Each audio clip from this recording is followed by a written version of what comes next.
Hello students, my name is Lalit Yadav. तो यहाँ पर जो हमारा फर्स्ट टॉपिक है क्लास 10th के अंदर वो है इलेक्ट्रिसिटी। तो ये इलेक्ट्रिसिटी जो चैप्टर है ये अगर हम बोर्ड के पॉइंट ऑफ व्यू से देखें तो वो उसके लिए भी बहुत ज़्यादा इंपॉर्टेंट है। अगर हम एनटीएससी क्लास 10 के लिए एनटीएससी के लिए देखें तो एनटीएससी के लिए भी ये जो है बहुत इंपॉर्टेंट टॉपिक है। 2 से 3 क्वेश्चन एनटीएससी के अंदर स्टेज 1 और स्टेज 2 दोनों के अंदर इससे पूछे जाते हैं। तो हम सबसे पहले बात करते हैं इलेक्ट्रिसिटी। तो इलेक्ट्रिसिटी जो है वो बहुत इंपॉर्टेंट रोल प्ले करता है हमारी एवरीडे लाइफ के अंदर। कि जैसे फॉर एन एग्जांपल अगर हमारा किसी दिन सिटी का शटडाउन हो जाता है तो हम देखते हैं कि कितना ज़्यादा सफ़र करते हैं कि बिना इलेक्ट्रिसिटी के। ठीक है, तो इलेक्ट्रिसिटी का जो सबसे प्रैक्टिकल एग्जांपल है वो होता है इलेक्ट्रिकल एनर्जी का। और इलेक्ट्रिकल एनर्जी को जो है वो हम कहाँ प्रोड्यूस करते हैं? पावर प्लांट्स के अंदर। ठीक है, पावर प्लांट्स मतलब जैसे thermal power plant, nuclear power plant, इनसे यहाँ से हम इलेक्ट्रिसिटी प्रोड्यूस करते हैं और बहुत लार्ज डिस्टेंस तक हम क्या करते हैं, बहुत एनर्जी का कम लॉस के साथ इनको पहुंचा सकते हैं। तो इलेक्ट्रिकल एनर्जी का एक प्रैक्टिकल यूज है। लेकिन अगर हम बात करें कि ये सारे जो इलेक्ट्रिकल फिनोमिनन्स है, सारे के सारे इलेक्ट्रिकल फिनोमिनन्स जो होते हैं वो किस चीज के ऊपर डिपेंड करते हैं? चार्ज के ऊपर। किस चीज के ऊपर डिपेंड करते हैं? चार्ज के ऊपर।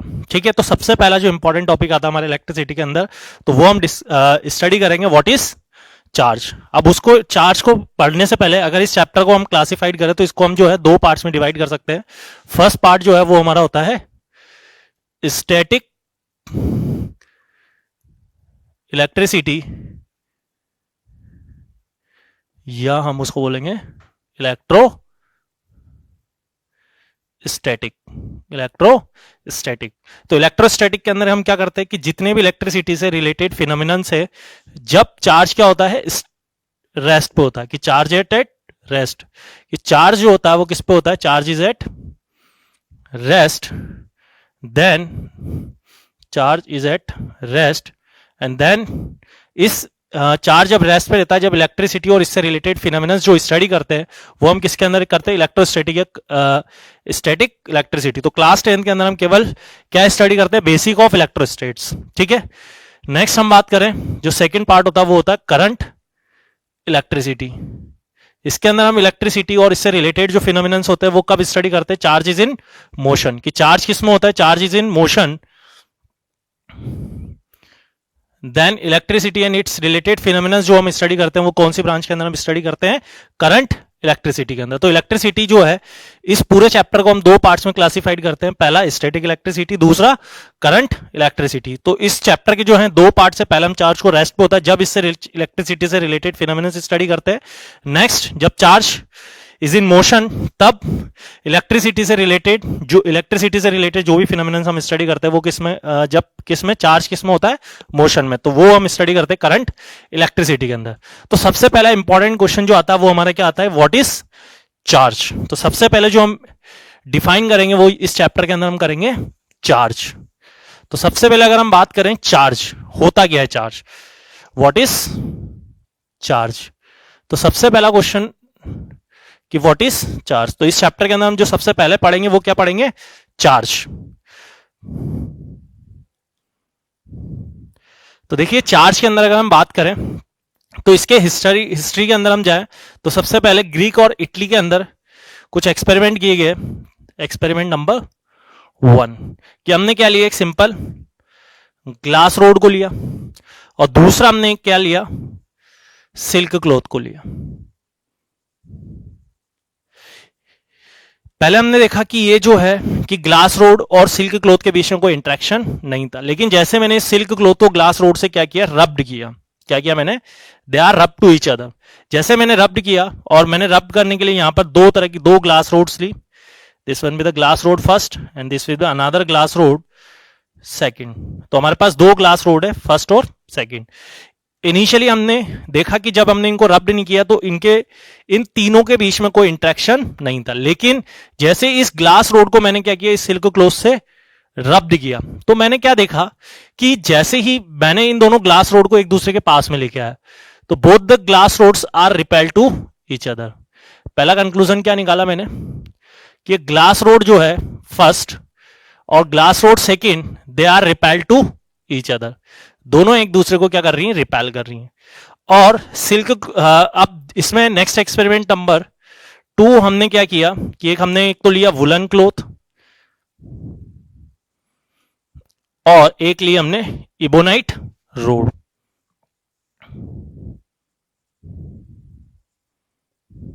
दो इबोनाइट रोड्स लिए हमने।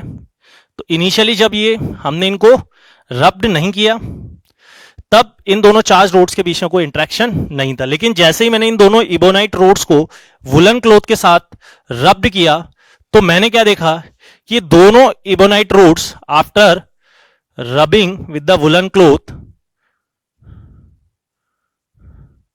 both ebonite rods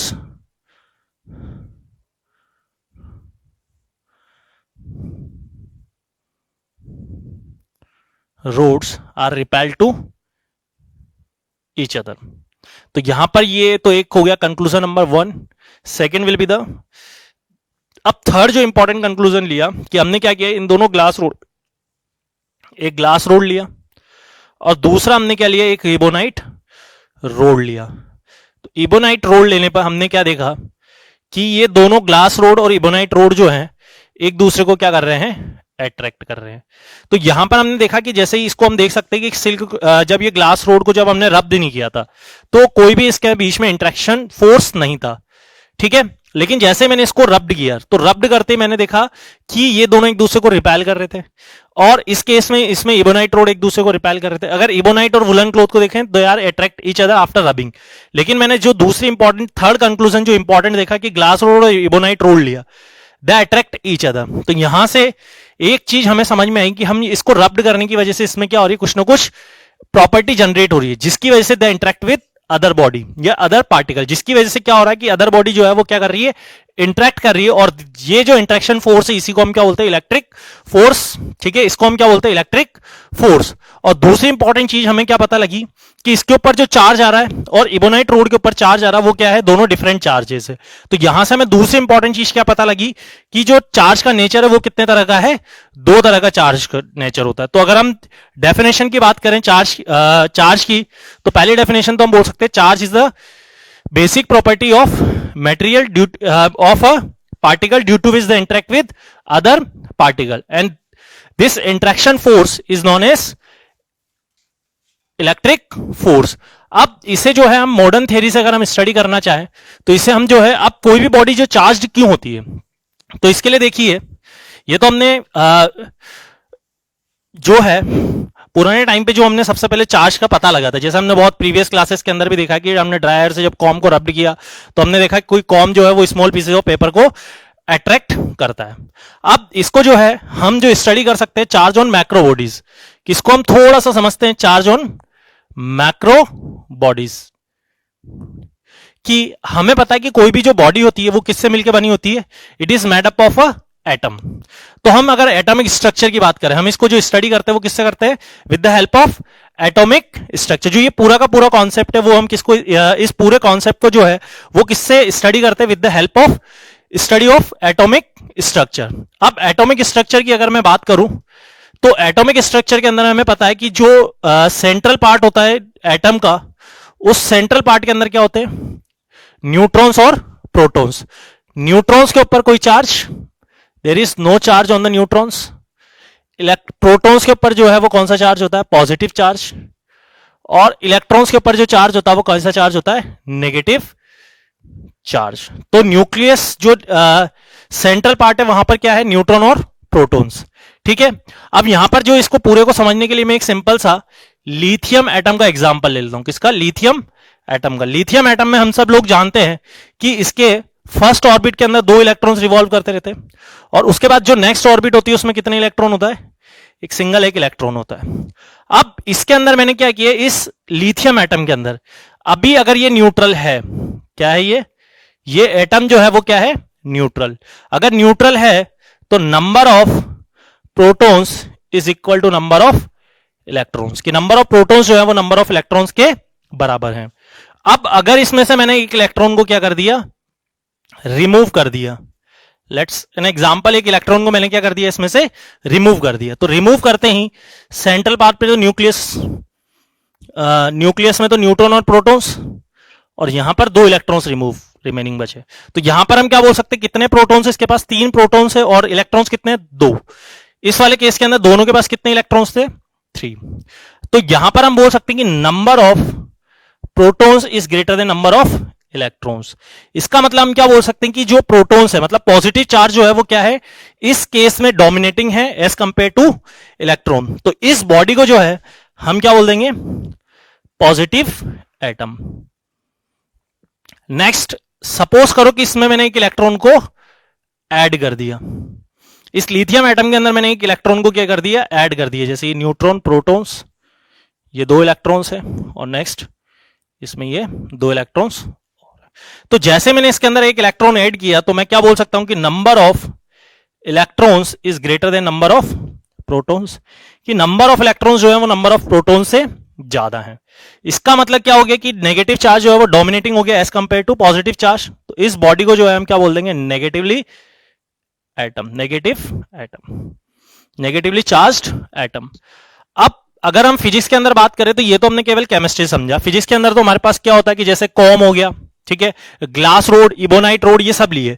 तो कोई भी बॉडी अगर चार्ज होती है तो उसमें से या तो इलेक्ट्रॉन क्या होते हैं, रिमूव होते हैं या ऐड होते हैं। जैसे फॉर एन एग्जांपल कि ये मैंने एक ग्लास रोड ली, अगर इस ग्लास रोड के अंदर मैं आपसे पूछूं how many number of atoms are present in it, कि इसके अंदर कितने नंबर ऑफ एटम्स प्रेजेंट है, तो आप लोग बोलेंगे इसमें जो है infinite number of atoms present है। अब इनफाइनाइट नंबर ऑफ एटम्स, इसमें बहुत सारे एटम्स से मिलकर बना हुआ है ये ग्लास रोड।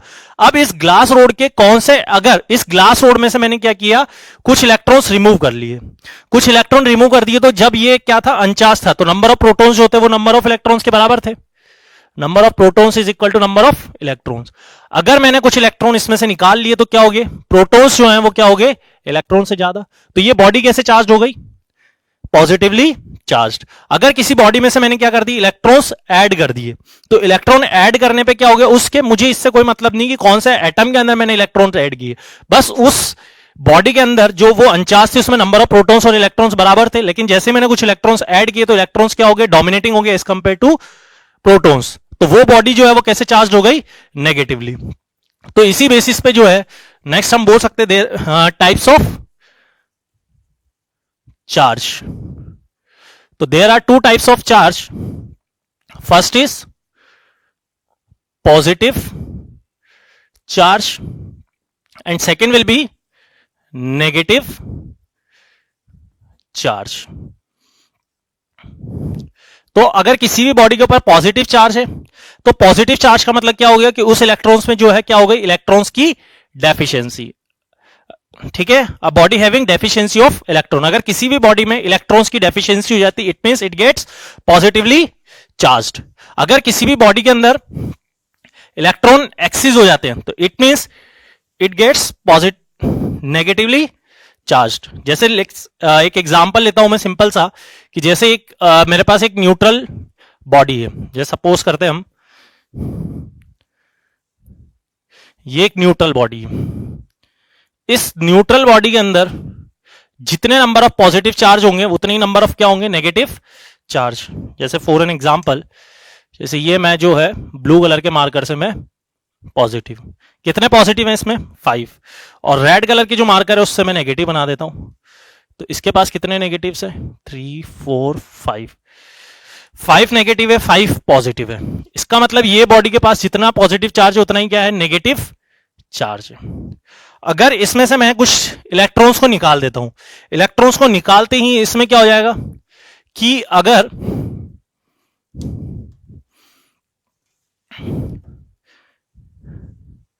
यहां क्या हो जाएगा, पॉजिटिव चार्ज क्या हो जाएंगे, ज्यादा हो जाएंगे, 3 4 5 एंड 6, और नेगेटिव चार्ज कितने हो जाएंगे, 1 2 3। तो इसके पास क्या है, डोमिनेटिंग चार्ज क्या है, पॉजिटिव। तो इसका मतलब ये बॉडी जो है वो कैसे चार्ज हो गई, पॉजिटिवली चार्ज्ड बॉडी। अगर इसके पास जो है नेगेटिव चार्ज डोमिनेटिंग में हो गए, सपोज कीजिए इसके पास पॉजिटिव चार्ज कम रह गए और नेगेटिव चार्ज जो है 1 2 3 4 5। अब यहां पर हम देख सकते हैं कि ये बॉडी जो है वो कैसे चार्ज हो गई, नेगेटिवली चार्ज्ड। तो किसी भी बॉडी के अंदर अगर उसमें नेगेटिव चार्ज ज्यादा है तो वो बॉडी जो है वो कैसे हो जाएगी, नेगेटिवली चार्ज्ड बॉडी। और कोई भी बॉडी पॉजिटिवली और नेगेटिवली चार्ज जो होती है वो किस वजह से होती है, कि अगर उस बॉडी में से मैंने कुछ इलेक्ट्रॉन्स निकाल दिए, इट मींस ये जो है कैसे चार्ज है, पॉजिटिवली चार्ज है, और अगर मैंने कुछ इलेक्ट्रॉन्स उसके अंदर ऐड कर दिए तो वो कैसे चार्ज है, नेगेटिवली चार्ज है। तो यहां पर फिजिक्स के अंदर हमें एटम को स्टडी नहीं करके हम बॉडी को स्टडी करते हैं। अगर उस बॉडी में से कुछ इलेक्ट्रॉन निकाल दिए, it means it gets positively charge, कुछ इलेक्ट्रॉन्स ऐड कर दिए तो it means it gets negatively charged. तो फिजिक्स के अंदर सिंपल सी अगर हम पॉजिटिव और नेगेटिव की डेफिनेशन को बोलना चाहे, a body having deficiency of electron, ठीक है, और नेगेटिव का charge, a body having excess of electron and it gets negatively charged. तो वो बॉडी जो है वो कैसे चार्ज हो जाएगी, नेगेटिवली चार्ज, ठीक है। नेक्स्ट हम इसके अंदर अब बात करते हैं मेथड ऑफ चार्जिंग की। मेथड ऑफ चार्जिंग,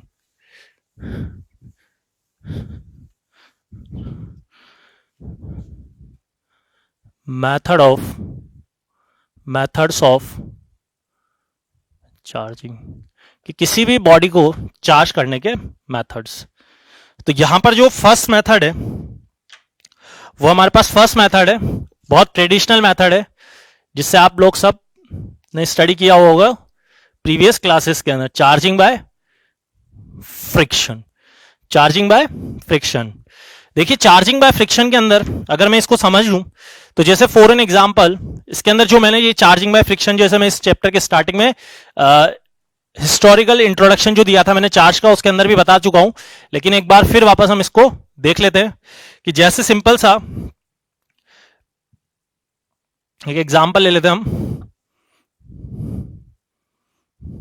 कि हमारे पास ये एक बॉडी 1 है, बॉडी ए, और दूसरी है बॉडी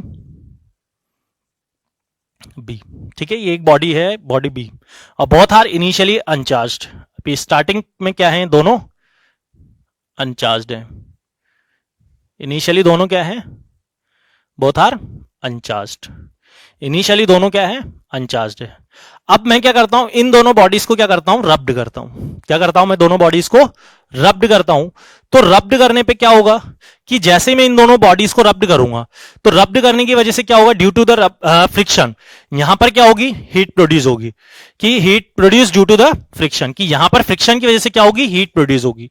और हीट प्रोड्यूस होते ही क्या होगा कि जो यहां पर इसके अंदर इलेक्ट्रॉन्स प्रेजेंट होंगे आउटर मोस्ट ऑर्बिट में, उनकी एनर्जी जो है वो क्या होगी, इंक्रीज होगी, मतलब इलेक्ट्रॉन्स जो है वो क्या होंगे, एक्साइटेड स्टेट के अंदर आएंगे, और कुछ इलेक्ट्रॉन जो हैं वो एक बॉडी से दूसरी बॉडी के अंदर ट्रांसफर हो जाएंगे। कि जैसे क्या होंगे, रब्ड करने पर जैसे उन इलेक्ट्रॉन्स को सफिशिएंट एनर्जी मिलेगी, some electrons are transferred from one body to another body.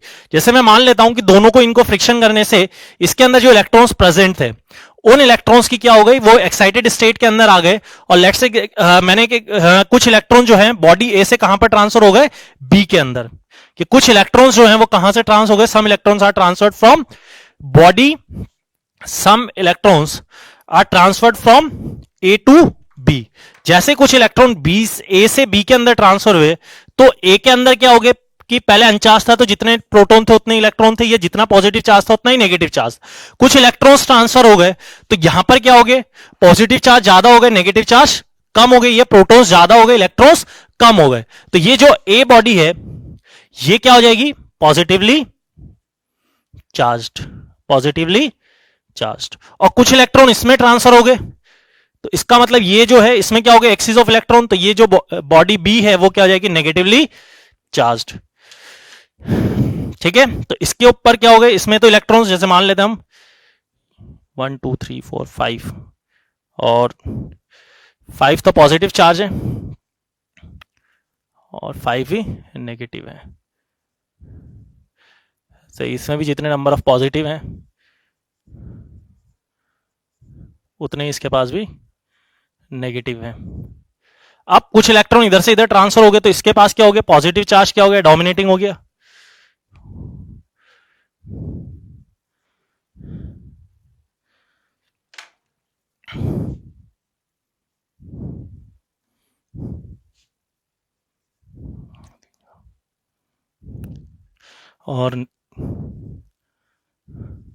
और इसके पास क्या हो गया, पॉजिटिव कम हो गए,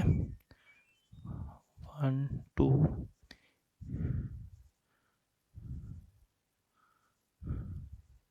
ठीक है। तो यहां पर नेगेटिव चार्ज, तो ये बॉडी जो है वो, अब दूसरी इंपॉर्टेंट चीज है कि ये जो है कुछ इलेक्ट्रॉन कहां से कहां ट्रांसफर होंगे, तो वो डिपेंड करते हैं इलेक्ट्रॉन एफिनिटी के ऊपर। इलेक्ट्रॉन एफिनिटी क्या होगी कि जिस बॉडी की इलेक्ट्रॉन्स को अट्रैक्ट करने की एबिलिटी ज्यादा होगी, वो क्या होगी, वो क्या करेगी, कुछ इलेक्ट्रॉन्स को अट्रैक्ट कर लेगी, और जिसकी इलेक्ट्रॉन एफिनिटी कम होगी वो इलेक्ट्रॉन्स को क्या कर देगा, रिमूव कर देगा। अब इलेक्ट्रॉन एफिनिटी अगर डिफरेंस नहीं होगी, जैसे मान लो सपोज करो कि हमने कोई भी एग्जांपल ले लिया, कोई भी बॉडी लेने पर जरूरी नहीं है कि वो हमेशा इलेक्ट्रॉन ट्रांसफर हो सकता है कि वो दोनों अनचार्ज भी रह जाए, ठीक है। दो बॉडीज चार्ज तभी होंगी जब उनकी इलेक्ट्रॉन एफिनिटी के अंदर क्या होगा, कुछ ना कुछ डिफरेंस होगा। जैसे कुछ एग्जांपल्स हैं, फेमस एग्जांपल, जैसे मैं ग्लास रोड और सिल्क क्लॉथ को रब्ड करता हूं, तो यहां पर जो है ये पॉजिटिवली चार्ज होता है और ये नेगेटिवली। इसका मतलब क्या हो गया कि सिल्क क्लॉथ की इलेक्ट्रॉन एफिनिटी क्या है, ज्यादा है ग्लास रोड के कंपैरिजन में, तो ये यहां से कुछ इलेक्ट्रॉन ट्रांसफर कर लेता है सिल्क क्लॉथ के अंदर, तो ये नेगेटिवली चार्ज होता है, ये पॉजिटिवली चार्ज। फर को जो है, फर और रबर शूज, ये रबर रोड, तो यहां पर क्या होता है, रबर रोड की जो होती है इलेक्ट्रॉन एफिनिटी ज्यादा होती है एज कंपेयर टू फर, तो फर पॉजिटिवली चार्ज होता है, ये नेगेटिवली चार्ज होता है। वुलन क्लॉथ को इबोनाइट रोड के साथ रब्ड करते हैं, तो ये पॉजिटिवली, इसके ऊपर पॉजिटिव और इसके ऊपर negative. Dry hair and comb, ये प्लास्टिक, तो यहां पर ये पॉजिटिव चार्ज और ये नेगेटिव। तो यहां पर या फिर इसके अंदर हम प्लास्टिक रोड भी ले सकते हैं, और यहां पर भी हम प्लास्टिक रोड भी ले सकते हैं, ठीक है। तो इन सब केस में क्या होगा कि इनकी जो है इलेक्ट्रॉन एफिनिटी इनके कंपैरिजन में। अब चार्जिंग बाय फ्रिक्शन के ऊपर दूसरी इंपॉर्टेंट चीज क्या है कि जितना इसके ऊपर, जैसे मान लो इनिशियली ये दोनों क्या थे, चार्ज नहीं थे, जितना इसके ऊपर पॉजिटिव चार्ज आया उतना ही इसके ऊपर क्या होगा, नेगेटिव चार्ज होगा। जैसे अगर इसके ऊपर प्लस क्यू चार्ज आता है तो इसके ऊपर उतना ही क्या जाएगा, माइनस क्यू चार्ज, कि रब्ड करने पे या तो दोनों बॉडीज चार्ज हो जाएंगी या दोनों बॉडीज चार्ज नहीं होंगी। ऐसा कभी भी नहीं होगा कि इन दोनों को मैंने रब्ड किया और बॉडी ए जो है वो तो पॉजिटिवली चार्ज होगी और बॉडी बी जो है वो न्यूट्रल होगी। चार्जिंग बाय फ्रिक्शन के अंदर ऐसा कभी भी नहीं होगा कि अगर हम उनको रब्ड करेंगे तो दोनों बॉडीज जो है वो चार्ज होंगी और दोनों के ऊपर जो अमाउंट ऑफ चार्ज होगा वो क्या आएगा, इक्वल और अपोजिट इन नेचर। एक के ऊपर पॉजिटिव आएगा, दूसरे के ऊपर नेगेटिव आएगा, ठीक है। ऐसा कभी भी नहीं होगा कि एक बॉडी चार्ज हो गई और दूसरी बॉडी चार्ज नहीं होगी, ठीक है। नेक्स्ट जो इसका मेथड है चार्जिंग बाय कंडक्शन।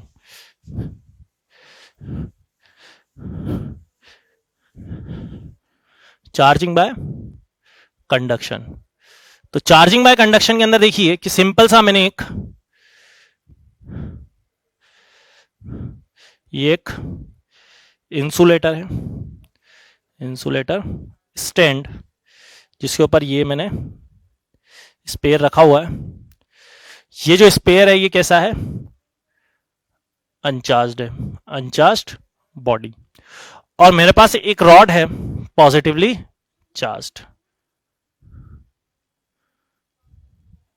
अब इसमें मैंने क्या किया कि जैसे इस पॉजिटिव रॉड को मैंने क्या किया, किसके कांटेक्ट में लेके आऊंगा, इस अनचार्ज बॉडी के कांटेक्ट में लेके आऊंगा। जैसे इसको पॉजिटिव रॉड को मैं क्या करता हूं, इस अनचार्ज एटम के अंदर लेके आता हूं, तो हमेशा जो इलेक्ट्रॉन्स होते हैं वो हमेशा कहां से लोअर पोटेंशियल से हायर पोटेंशियल की तरफ फ्लो करते हैं।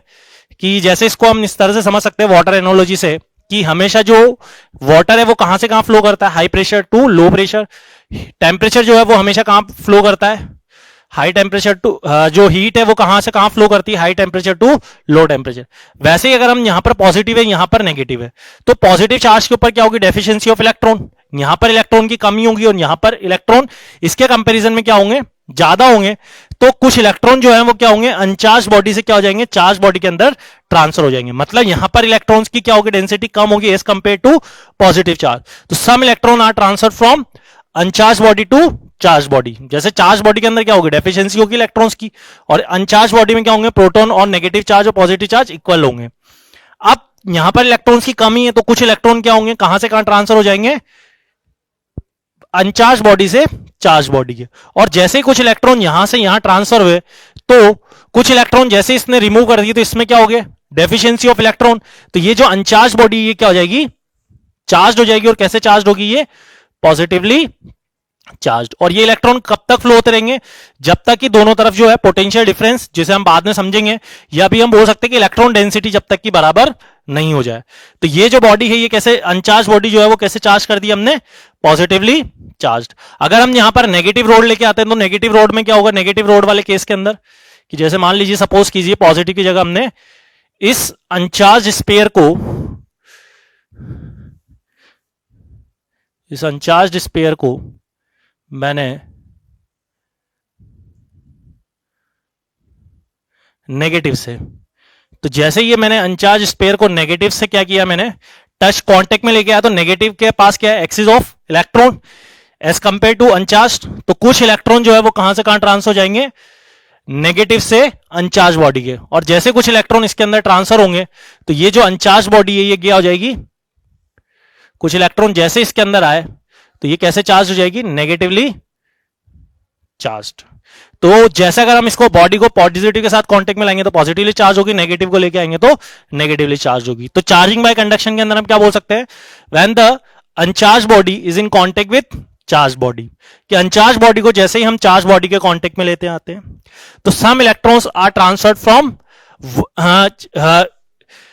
From lower density to higher density. जहां पर भी इलेक्ट्रॉन्स की डेंसिटी कम होती है, उधर से हायर डेंसिटी की तरफ क्या होते हैं, ट्रांसफर होते हैं, और अनचार्ज बॉडी गेट्स चार्ज। उसकी वजह से क्या होते हैं, अनचार्ज बॉडी जो होती है वो क्या हो जाती है, चार्ज हो जाती है। जैसे अगर हम बॉडी पॉजिटिव को कांटेक्ट में लेते आते हैं, तो यहां पर डेफिशिएंसी इलेक्ट्रॉन की डेंसिटी क्या कम है as compare to this, and some electrons are transferred from uncharge to charge.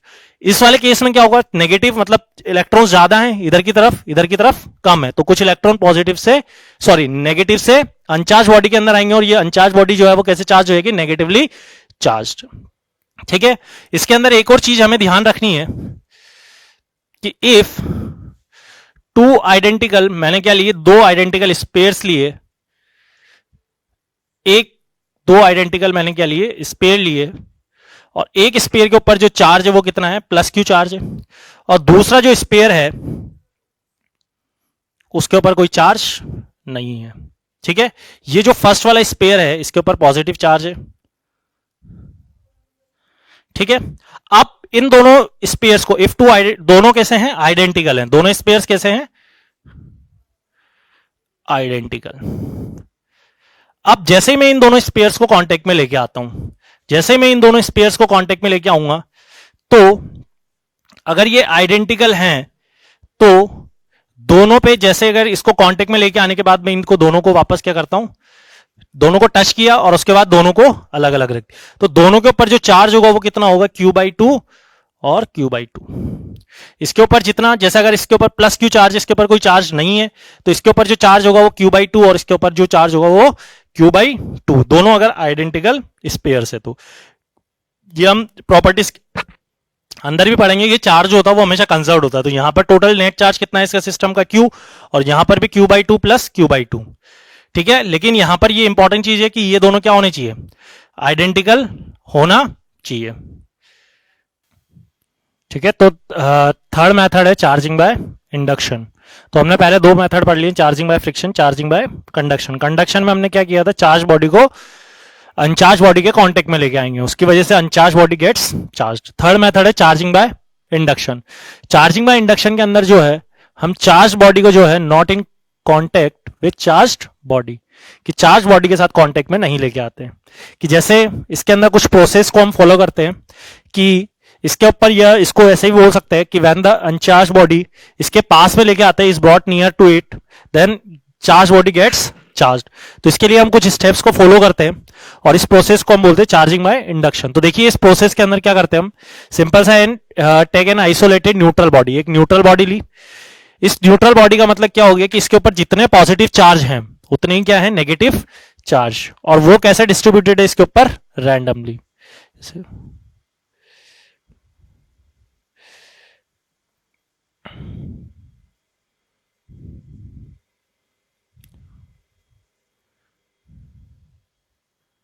ठीक है, जितना इसके पास पॉजिटिव चार्ज है उतना ही इसके पास नेगेटिव चार्ज है, और वो इस अनचार्ज बॉडी के ऊपर क्या है, यूनिफॉर्म, इसमें यूनिफॉर्मली डिस्ट्रीब्यूटेड है। तो ये जो बॉडी है ये कैसी है, अनचार्ज्ड बॉडी, ये न्यूट्रल बॉडी।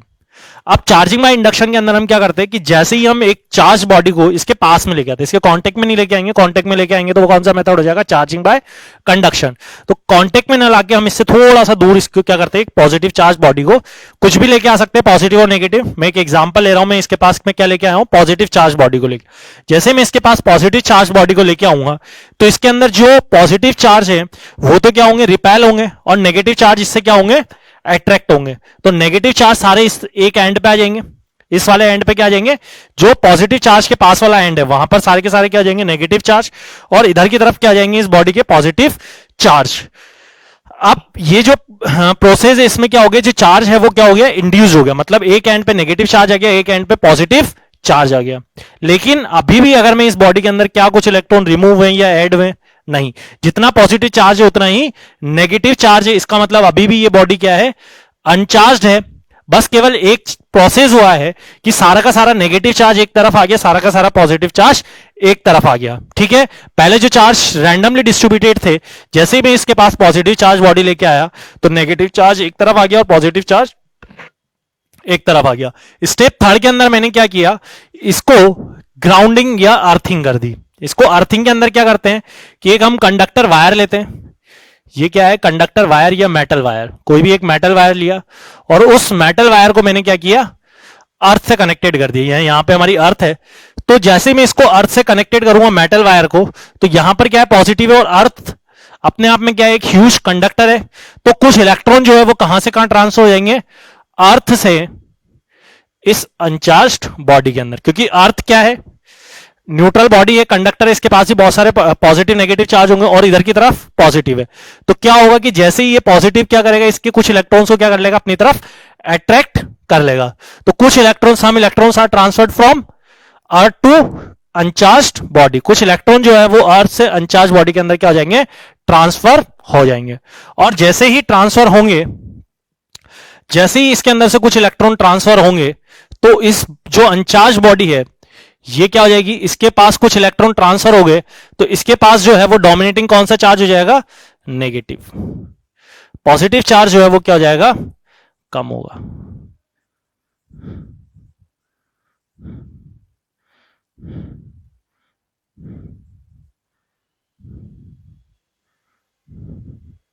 ये नेगेटिव, ठीक है, और भी ले सकते हो नेगेटिव। तो ये जो है बॉडी कैसे चार्ज हो गई, नेगेटिवली चार्ज बॉडी। और इसमें दूसरी इंपॉर्टेंट चीज क्या ध्यान रखनी है कि पहले हम अर्थिंग को रिमूव करेंगे, उसके बाद हम किसको, चार्ज बॉडी को, कि पहले हमने अर्थिंग को हटा दिया, फिर उसके बाद हमने चार्ज बॉडी को। तो ये जो अनचार्ज बॉडी थी वो कैसे चार्ज हो गई, नेगेटिवली चार्ज हो गई।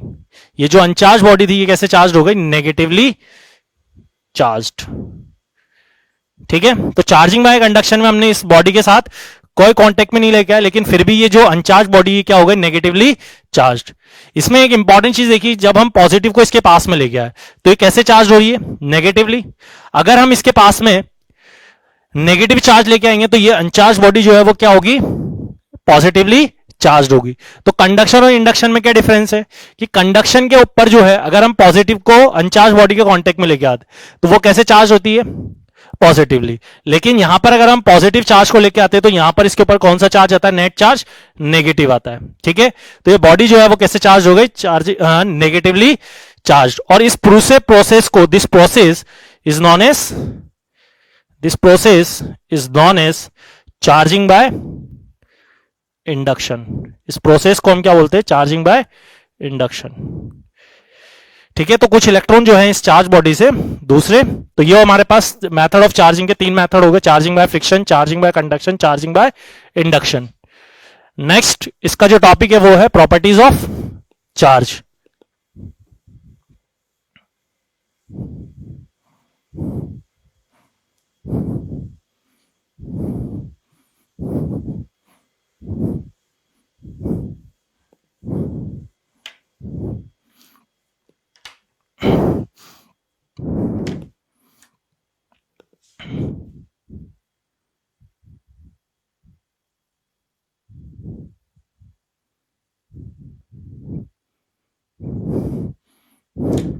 तो प्रॉपर्टीज ऑफ चार्ज के अंदर जो पहली प्रॉपर्टी है, like charges repel each other and unlike charges attract each other, कि जो सेम तरह के चार्ज होते हैं वो एक दूसरे को रिपेल करते हैं, और अपोजिट अनलाइक चार्ज मतलब अपोजिट चार्ज होते हैं वो एक दूसरे को क्या करते हैं, अट्रैक्ट करते हैं। जैसे पॉजिटिव पॉजिटिव एक दूसरे को क्या करेंगे, रिपेल, पॉजिटिव नेगेटिव को क्या करेगा, अट्रैक्ट, नेगेटिव और नेगेटिव एक दूसरे को क्या करेंगे, रिपेल करेंगे। ठीक है, नेक्स्ट जो प्रॉपर्टी है वो क्या है, charge is a scalar quantity.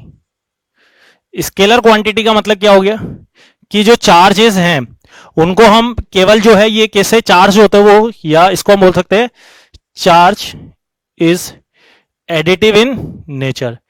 Additive in nature का मतलब हो गया कि सिंपली हम चार्ज को जो है ऐड और सब्ट्रैक्ट कर सकते हैं। फॉर एन एग्जांपल, जैसे मान लीजिए सपोज कीजिए एक चार्ज है जिसके ऊपर +10 कूलम चार्ज है, दूसरी जो बॉडी है उसके ऊपर +2 कूलम चार्ज है। अगर मैं इन दोनों के ऊपर नेट चार्ज पूछूं, टोटल चार्ज, तो टोटल चार्ज कितना होगा बॉडी के ऊपर, +10 कूलम +2 कूलम, तो कितना, 12 कूलम। या अगर मैंने दूसरा एक एग्जांपल लिया कि एक बॉडी है जिसके ऊपर 10 कूलम चार्ज है, दूसरी बॉडी है उसके ऊपर -5 कूलम है, total charge on this bodies कितना होगा, तो 10 कूलम -5 कूलम, तो हो जाएगा +5 कूलम। तो इनको सिंपली हम एल्जेब्रिकली ऐड और सब्ट्रैक्ट करेंगे। अगर प्लस है तो प्लस कर देंगे, माइनस है तो माइनस कर देंगे। इसके अंदर कोई वेक्टर का रूल हमें लगाने की जरूरत नहीं है। तो चार्ज जो होते हैं वो सिंपल कैसे होते हैं, additive in nature. Third property है चार्ज इज ऑलवेज कंजर्व्ड, कि चार्ज जो होता है वो हमेशा क्या होता है, कंजर्व्ड होता है। तो कंजर्व्ड का मतलब क्या हो गया कि किसी भी एक आइसोलेटेड सिस्टम के अंदर कि हमेशा जो चार्ज होता है वो केवल एक बॉडी से दूसरी बॉडी के अंदर ट्रांसफर होता है, ना तो हम चार्ज को कभी क्रिएट कर सकते हैं ना डिस्ट्रॉय कर सकते हैं। जैसे चार्जिंग में, हाँ सिंपल सा हम इस तरह से एक एग्जांपल ले सकते हैं कि स्टार्टिंग में जैसे हमने एक ग्लास रोड लिया था और एक सिल्क क्लॉथ लिया था, तो स्टार्टिंग के अंदर ग्लास रोड के ऊपर कोई चार्ज नहीं था, 0 चार्ज था, और सिल्क क्लॉथ के ऊपर भी कोई चार्ज नहीं था। मतलब हम बोल सकते हैं कि इसके ऊपर जितने पॉजिटिव इलेक्ट्रॉन्स होंगे उतने ही नेगेटिव इलेक्ट्रॉन्स होंगे। लेकिन जैसे ही मैंने इनको रब्ड किया तो कुछ इलेक्ट्रॉन्स जो है वो कहां से, ग्लास रोड से किधर की तरफ ट्रांसफर हो गए, कि जैसे मान लो स्टार्टिंग में इसके पास 100 इलेक्ट्रॉन्स थे और इसके पास 200 इलेक्ट्रॉन्स थे। ठीक है, इनको रब्ड करने के बाद क्या हुआ कि सपोज करो कि 10 इलेक्ट्रॉन क्या हो गए, ग्लास रोड से सिल्क क्लॉथ के अंदर क्या हो गए, ट्रांसफर हो गए। तो जैसे ट्रांसफर हुए तो यहां पर 10 इलेक्ट्रॉन, तो इसमें कितने इलेक्ट्रॉन्स रह गए अब, 90 ग्लास रोड के अंदर, और इसके अंदर कितने हो गए, 210 इलेक्ट्रॉन। तो केवल इलेक्ट्रॉन जो हैं वो एक बॉडी से दूसरी बॉडी में केवल क्या हो सकते हैं, ट्रांसफर हो सकते हैं। ठीक है, लेकिन ये कभी हाँ ना तो क्रिएट कर सकते हैं ना डिस्ट्रॉय कर सकते हैं। मतलब नेट चार्ज होगा वो हमेशा क्या रहेगा, कंजर्व्ड रहेगा, कि इस सिस्टम में जितना भी चार्ज रहेगा वो हमेशा क्या रहेगा, कंजर्व्ड। केवल वो एक बॉडी से दूसरी बॉडी के अंदर क्या होता रहेगा, ट्रांसफर होता रहेगा। फोर्थ प्रॉपर्टी है इंपॉर्टेंट सबसे ज्यादा, चार्ज इज ऑलवेज क्वांटाइज्ड। तो क्वांटाइज का मतलब क्या है कि इस क्वांटाइज का मतलब यह है कि किसी भी बॉडी के ऊपर जो चार्ज होगा वो हमेशा क्या होगा, इलेक्ट्रॉन्स का इंटीजर मल्टीपल होगा। कि किसी भी बॉडी के अंदर या तो कुछ इलेक्ट्रॉन्स रिमूव होते हैं या ऐड होते हैं, इसलिए किसी भी बॉडी के ऊपर जो चार्ज होगा वो कैसा होगा, इंटीजर मल्टीपल ऑफ इलेक्ट्रॉन्स। तो इसके लिए हम क्या बोल सकते हैं कि जो चार्ज है Q, चार्ज को मैंने किससे डिनोट किया, Q से, तो किसी भी बॉडी के ऊपर जो चार्ज होगा वो कितना होगा, ±N इंटू E। E का मतलब क्या है, charge on electron. Here N is the number of electrons, जितने इलेक्ट्रॉन्स यहां पर ट्रांसफर हैं, और N जो है वो हमेशा क्या होगा, इंटीजर होगा। ऐसे कभी भी नहीं होगा कि 1.2 1.3। और E का मतलब हो गया चार्ज ऑन इलेक्ट्रॉन, और इलेक्ट्रॉन के ऊपर जो चार्ज होता है ये हमें ध्यान रखना है कितना होता है 1.6 इंटू 10⁻⁻19 कूलन। और प्रोटॉन्स के ऊपर भी इतना ही चार्ज होता है। चार्ज प्रोटॉन और इलेक्ट्रॉन के ऊपर जो चार्ज होता है वो क्या होता है, मैग्नीट्यूड सेम रहता है, बस नेचर क्या होता है अपोजिट। इलेक्ट्रॉन के ऊपर नेगेटिव होता है, प्रोटॉन्स के ऊपर पॉजिटिव, लेकिन मैग्नीट्यूड जो होता है वो 1.6 इंटू 10⁻⁻19 कूलम होता है। ठीक है, तो कभी भी ऐसे कभी भी नहीं होगा कि किसी बॉडी के ऊपर जो चार्ज क्वांटाइज का मतलब ये है कि किसी भी बॉडी के ऊपर जो चार्ज होगा वो हमेशा इंटीजर मल्टीपल में होगा, किसके, इलेक्ट्रॉन्स के। कि जैसे फॉर एन एग्जांपल हमने केमिस्ट्री में पढ़ा होगा, जैसे हम सोडियम Na+, उसके ऊपर हम चार्ज हमेशा ऐसे बोलते हैं Na+ चार्ज है, ऐसे कभी नहीं बोलते कि Na+1/2 चार्ज है, क्योंकि इलेक्ट्रॉन्स जो है वो कभी भी एक बॉडी से दूसरी बॉडी के अंदर जो ट्रांसफर होता है पूरा का पूरा एक इलेक्ट्रॉन ट्रांसफर होता है। कि जैसे फॉर एन एग्जांपल किसी भी एक क्लासरूम है, तो क्लासरूम के अंदर से मैं कभी भी ऐसे ही बोलूंगा कि पूरा एक स्टूडेंट बाहर जाए, ऐसे कभी भी नहीं बोलूंगा कि हाफ स्टूडेंट को क्लास से बाहर निकाल दिया। जब भी हम क्लास में निकालेंगे पूरे के पूरे एक स्टूडेंट को बाहर निकालेंगे, 1 स्टूडेंट, 2 स्टूडेंट, 3 स्टूडेंट। वैसे ही सिमिलरली किसी भी बॉडी के ऊपर जो चार्ज होगा वो हमेशा क्या होगा, इंटीजर मल्टीपल होगा चार्ज ऑन इलेक्ट्रॉन। की इलेक्ट्रॉन का जितना भी चार्ज होगा, मतलब या तो उसके ऊपर ई इलेक्ट्रॉन होगा या 2e होगा या 3e होगा, हमेशा इंटीजर मल्टीपल में होगा। ठीक है, तो बॉडी के ऊपर जो क्वांटाइज का मतलब है कि हमेशा जो बॉडी के ऊपर जो चार्ज होगा वो क्या होगा, इंटीजर मल्टीपल के अंदर होगा। इसकी 5th प्रॉपर्टी है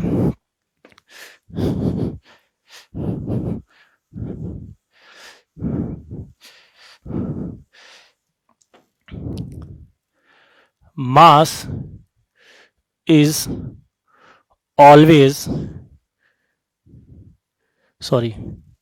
charge is always associated with mass। कि जो चार्ज है वो हमेशा एसोसिएटेड होगा किससे, चार्ज से। कि चार्ज जो है is always associated with mass. कि अगर किसी भी बॉडी जो है वो अगर चार्ज है, इट मींस उसके साथ में हमेशा क्या होगा, मास होगा ही होगा। ठीक है, ऐसे कभी भी नहीं है कि कोई भी बॉडी चार्ज है उसका कोई मास नहीं है, ऐसा कभी भी प्रैक्टिकली पॉसिबल नहीं है। अगर कोई भी बॉडी के ऊपर चार्ज है, इट मींस इट हैव मास। ठीक है, इसको देखो एक और इंपॉर्टेंट नोट हमसे समझ सकते हैं कि अगर कोई भी बॉडी न्यूट्रल बॉडी के ऊपर चार्ज m है, ठीक है, ये जो बॉडी है ये क्या है, न्यूट्रल बॉडी है, और इसके ऊपर जो चार्ज है वो क्या है, कैपिटल M। अगर ये बॉडी जो न्यूट्रल बॉडी को अगर मैं पॉजिटिवली चार्ज करता हूं, क्या करता हूं, positively charged body, charged body.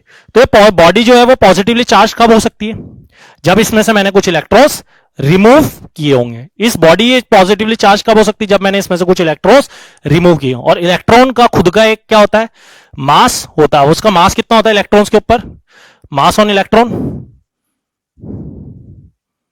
वो होता है 9.1 इंटू 10⁻31 kg।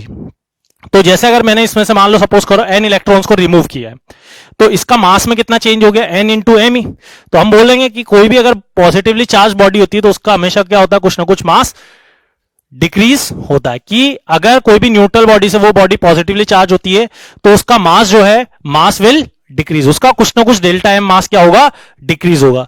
अगर वो न्यूट्रल बॉडी क्या होती है, नेगेटिवली चार्ज होती है। कैसे चार्ज होती है, नेगेटिवली चार्ज्ड बॉडी। अगर वो बॉडी जो है वो नेगेटिवली चार्ज होती है तो उसमें कुछ इलेक्ट्रॉन्स आए तो उसका क्या होगा, जो भी पहले मास होगा उससे थोड़ा सा मास, बहुत ज्यादा डिफरेंस नहीं आता, बहुत थोड़ा सा मास क्या होगा, उसका इंक्रीज हो जाएगा, मतलब मास विल इंक्रीज। अगर कोई भी न्यूट्रल बॉडी नेगेटिवली चार्ज होती है, it means it mass will increase. अगर कोई भी बॉडी पॉजिटिवली चार्ज होती है तो उसका मास डिक्रीज होता है। वो कितना होता है, जितने इसमें से इलेक्ट्रॉन मैंने निकाले, तो एक इलेक्ट्रॉन का मास होता है 9.1 इंटू 10⁻30। जितने भी मैंने इलेक्ट्रॉन्स निकाले उसको n से मल्टीप्लाई कर देना, तो इतना मास उसका डिक्रीज हुआ है। ठीक है, तो डेल्टा एम हम बोल सकते हैं, डेल्टा एम जो होगा वो क्या होगा, number of electrons transferred into mass on electron. ठीक है, तो यहां से हम डेल्टा एम को भी कैलकुलेट कर सकते हैं। कितना मास इंक्रीज हुआ है, तो जितने इलेक्ट्रॉन्स उसमें ऐड हुए, मतलब जितने इलेक्ट्रॉन ट्रांसफर हुए, या तो ऐड हुए या रिमूव हुए, उसको एक इलेक्ट्रॉन से मल्टीप्लाई कर दो, तो ये क्या हो जाएगा, कितना मास उसका इंक्रीज या डिक्रीज हुआ है। ठीक है, तो ये थी हमारी property number 5th। 6th property है, 6th प्रॉपर्टी हम यहां पे बोल सकते हैं, 6th है कि चार्ज इज इनवेरिएंट। इनवेरिएंट का मतलब है कि charge does not depends on the speed of particle, ये स्पीड ऑफ बॉडी की स्पीड ऑफ बॉडी कितनी भी हो, चार्ज कभी भी चेंज नहीं होगा।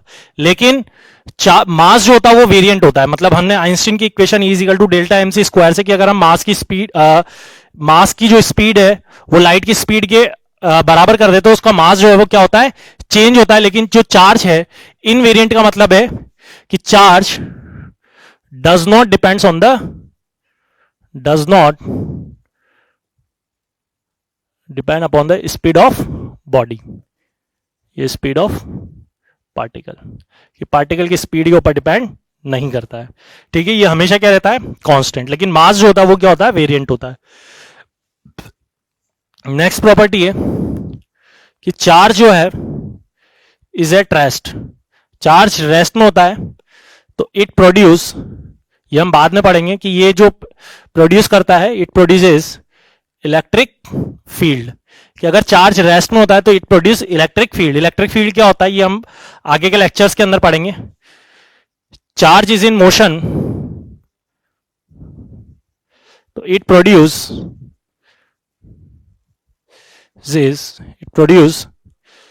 Electric field and magnetic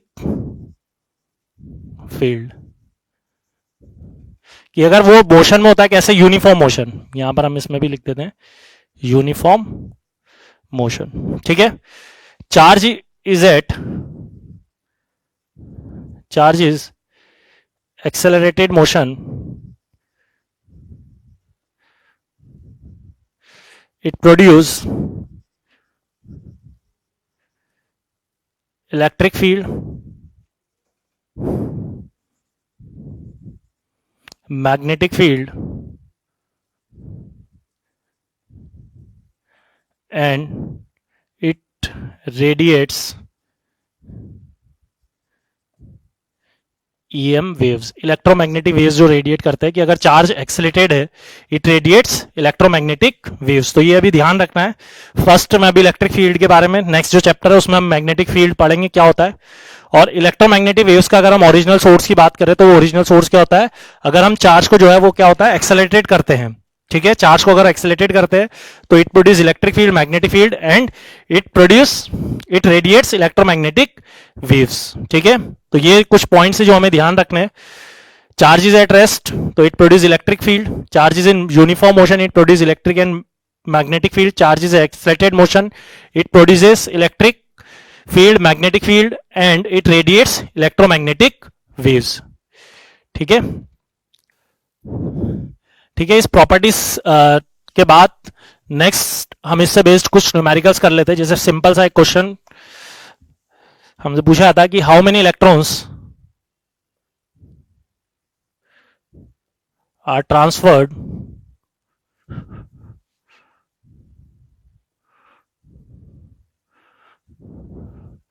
in +1 coulomb charge, कि कितने इलेक्ट्रॉन्स उसमें डेफिशिएंसी होती है। मतलब या फिर अगर कोई भी बॉडी +1 कूलम चार्ज होती है तो उसमें क्या होता है, कुछ इलेक्ट्रॉन्स की डेफिशिएंसी होती है। तो कितने इलेक्ट्रॉन्स की डेफिशिएंसी होती है, तो इसको जो है हम कॉन्सेप्ट की हमें पता फाइंड करना है कि नंबर ऑफ इलेक्ट्रॉन्स कितने ट्रांसफर होते हैं।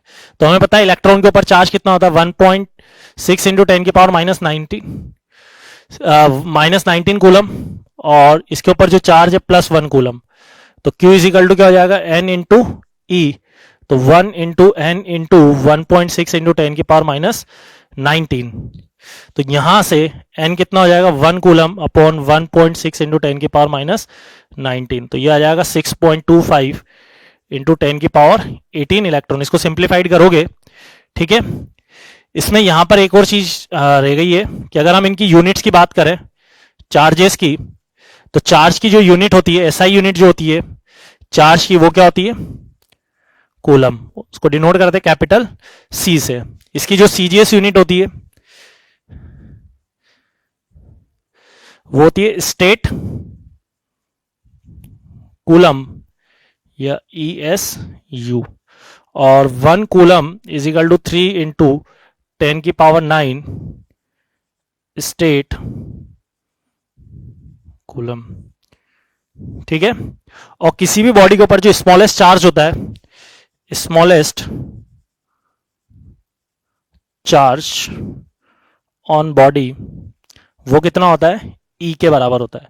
ई का मतलब क्या हो गया कि चार्ज ऑन इलेक्ट्रॉन की कोई भी बॉडी जो है, हमने चार्ज इन क्वांटाइज के अंदर बताया था कि कोई भी बॉडी जो है उसमें से हम एक इलेक्ट्रॉन ही रिमूव कर सकते हैं, ऐसा कभी नहीं हो सकता आधा कि एक इलेक्ट्रॉन या दो इलेक्ट्रॉन। तो स्मॉलेस्ट यूनिट जो होगी चार्ज की, स्मॉलेस्ट यूनिट ऑफ चार्ज, वो कितनी होगी, ई के इक्वल होगी। ठीक है। तो यहां पर हमने एक न्यूमेरिकल देखा था कि कितने इलेक्ट्रॉन्स उसमें ट्रांसफर होते हैं, +1 कूलम चार्ज।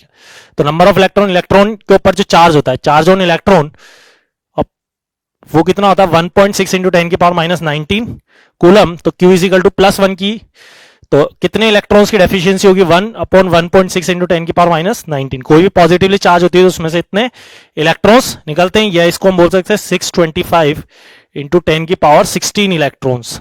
ठीक है। तो ये जो है लार्ज यूनिट है कि मतलब अगर कोई भी बॉडी 1 कूलम चार्ज होती है तो उसमें से जो है 62500000016 इतने नंबर ऑफ इलेक्ट्रॉन्स ट्रांसफर हो सकते हैं। तो यहां पर ये जो है कूलम जो है वो क्या है, लार्ज यूनिट है। तो इसके अंदर हम कुछ सफिक्सेस यूज करते हैं इसके अंदर। सफिक्सेस में जैसे मिली, हम उसके आगे लगा देते हैं स्मॉल एम का मतलब होता है मिली कूलम, तो मिली का मतलब होता है 10⁻³ कूलम। एक यूज कर देते हैं माइक्रो, इसे हम बोलते हैं म्यू, म्यू का मतलब होता है माइक्रो, माइक्रो मतलब होता है 10⁻6 कूलम। एक हम यूज करते हैं स्मॉल एन, स्मॉल एन का मतलब होता है नैनो, 1 नैनो कूलम। कहीं भी एन सी लिखा हुआ इसका मतलब है नैनो कूलम, नैनो का मतलब होता है। एक लिखा होता है स्मॉल पी सी, पी का मतलब होता है पीको, तो 10⁻12 कूलम। तो यहां पर जो कूलम है वो क्या है, लार्ज यूनिट है, इसलिए हम इसके अंदर कुछ सफिक्सेस यूज कर लेते हैं, मिली, माइक्रो, नैनो और पीको। तो मिली का मतलब 10⁻³ कूलम, माइक्रो का मतलब 10⁻6, नैनो का मतलब 10⁻9 और पीको का मतलब 10⁻12। ठीक है। इसमें हम एक और numerical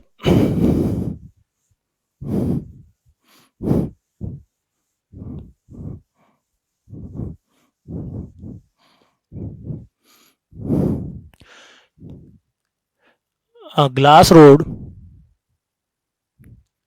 is rubbed with silk cloth and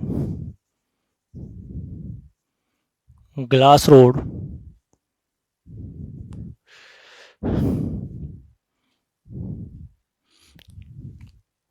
positively charged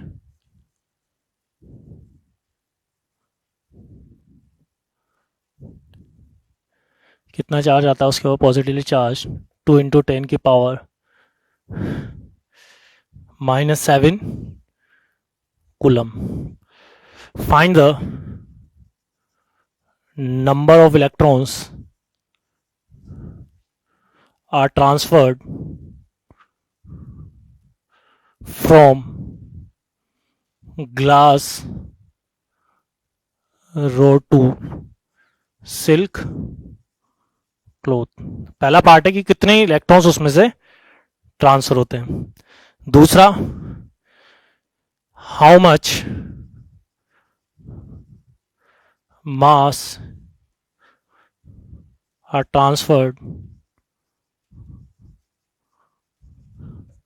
from glass rod to silk cloth, कि कितना मास उसका डिक्रीज होता है या सिल्क क्लॉथ का कितना मास इंक्रीज होता है। तो इस क्वेश्चन के लिए देखिए, यहां मुझे दिया हुआ है कि ग्लास रोड के ऊपर जो चार्ज है वो कितना है 2 इंटू 10⁻⁻7 कूलम। ठीक है। और हमें नंबर ऑफ इलेक्ट्रॉन्स ट्रांसफर करने हैं। तो सिंपल सा इसमें हमें पता है इलेक्ट्रॉन के ऊपर जो चार्ज होता है वो कितना होता है 1.6 इंटू 10⁻⁻19 कूलम। तो नंबर ऑफ इलेक्ट्रॉन्स तो Q बाई E कर देंगे, Q is equal to any, charges is quantize, तो Q इज इक्वल टू क्या होता है N इंटू ई, तो N हो जाएगा Q बाई E। तो ये वैल्यूज रख दो, तो 2 इंटू 10⁻⁻7 अपॉन 1.6 इंटू 10⁻⁻19, इसको सिंप्लीफाइड करेंगे तो 20/16 इंटू 10⁻12,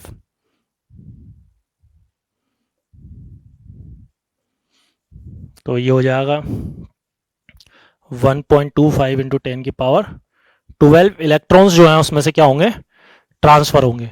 सेकेंड वाला पार्ट हमें सॉल्व करना है। ये तो कौन सा वाला हो गया, फर्स्ट पार्ट, कि 1.25 इंटू 10 की पावर 12 इलेक्ट्रॉन्स क्या होंगे, ट्रांसफर होंगे ग्लास रोड से सिल्क क्लॉथ के ऊपर। सेकेंड हमें फाइंड करना है कि कितना मास उसमें से ट्रांसफर हुआ है, मतलब ग्लास रोड का मास क्या हुआ होगा, डिक्रीज, कितना मास डिक्रीज हुआ होगा।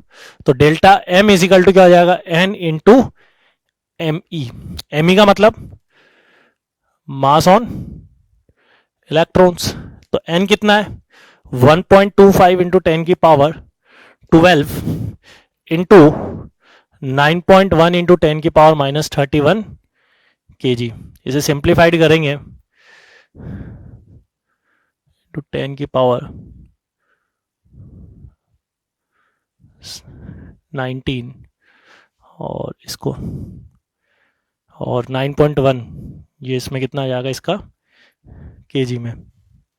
मास डिक्रीज होगा अगर इस सेकेंड वाले पार्ट के अंदर 11.375 इंटू 10 की पावर माइनस 19, मतलब बहुत कम मास डिक्रीज होता है। ऐसा नहीं है कि हम ग्लास रोड को रब्ड किया, हमने देखा कि ग्लास रोड के मास में बहुत ज्यादा चेंजेस आ गए, तो ऐसा कुछ भी नहीं होता, बहुत कम। जैसे अगर हम इसमें बात करें तो 0.00000 कितने जीरो आएंगे ना, इससे पहले 17 जीरो आएंगे, तो इतना कम मास उसमें क्या होता है, डिक्रीज होता है। तो ये हम जो है फिजिकली इसको समझ नहीं पाते हैं कि इतना मास, बहुत कम मास उसमें क्या होता है, डिक्रीज होता है। और जो पॉजिटिवली चार्ज होती है उसका मास इतना ही क्या होगा, इंक्रीज होगा।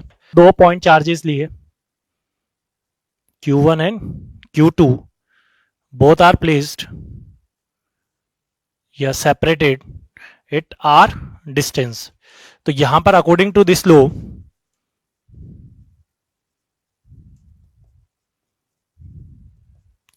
कूलम्स ने प्रैक्टिकली एक्सपेरिमेंटली बताया कि जो फोर्स, इलेक्ट्रोस्टैटिक फोर्स है Fe is directly proportional to the product of both the charges, equation 1, and electrostatic force is inversely proportional to the square of distance between both the charges, equation number 2।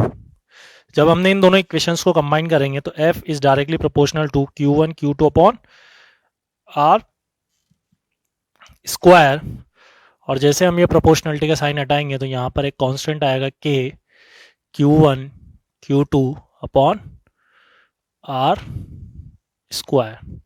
यहाँ पर K जो है वो क्या है, proportionality constant है, proportionality constant and the value of this is 9 into 10 की power 9। Unit हम इसकी देख सकते हैं, newton into metre square upon coulomb का स्क्वायर। और इस Q को it is also written by, इसे और हम क्या लिख सकते हैं इस K को, K is equal to 1 upon 4 pi epsilon naught. इसे जो है इस साइन को हम बोलते हैं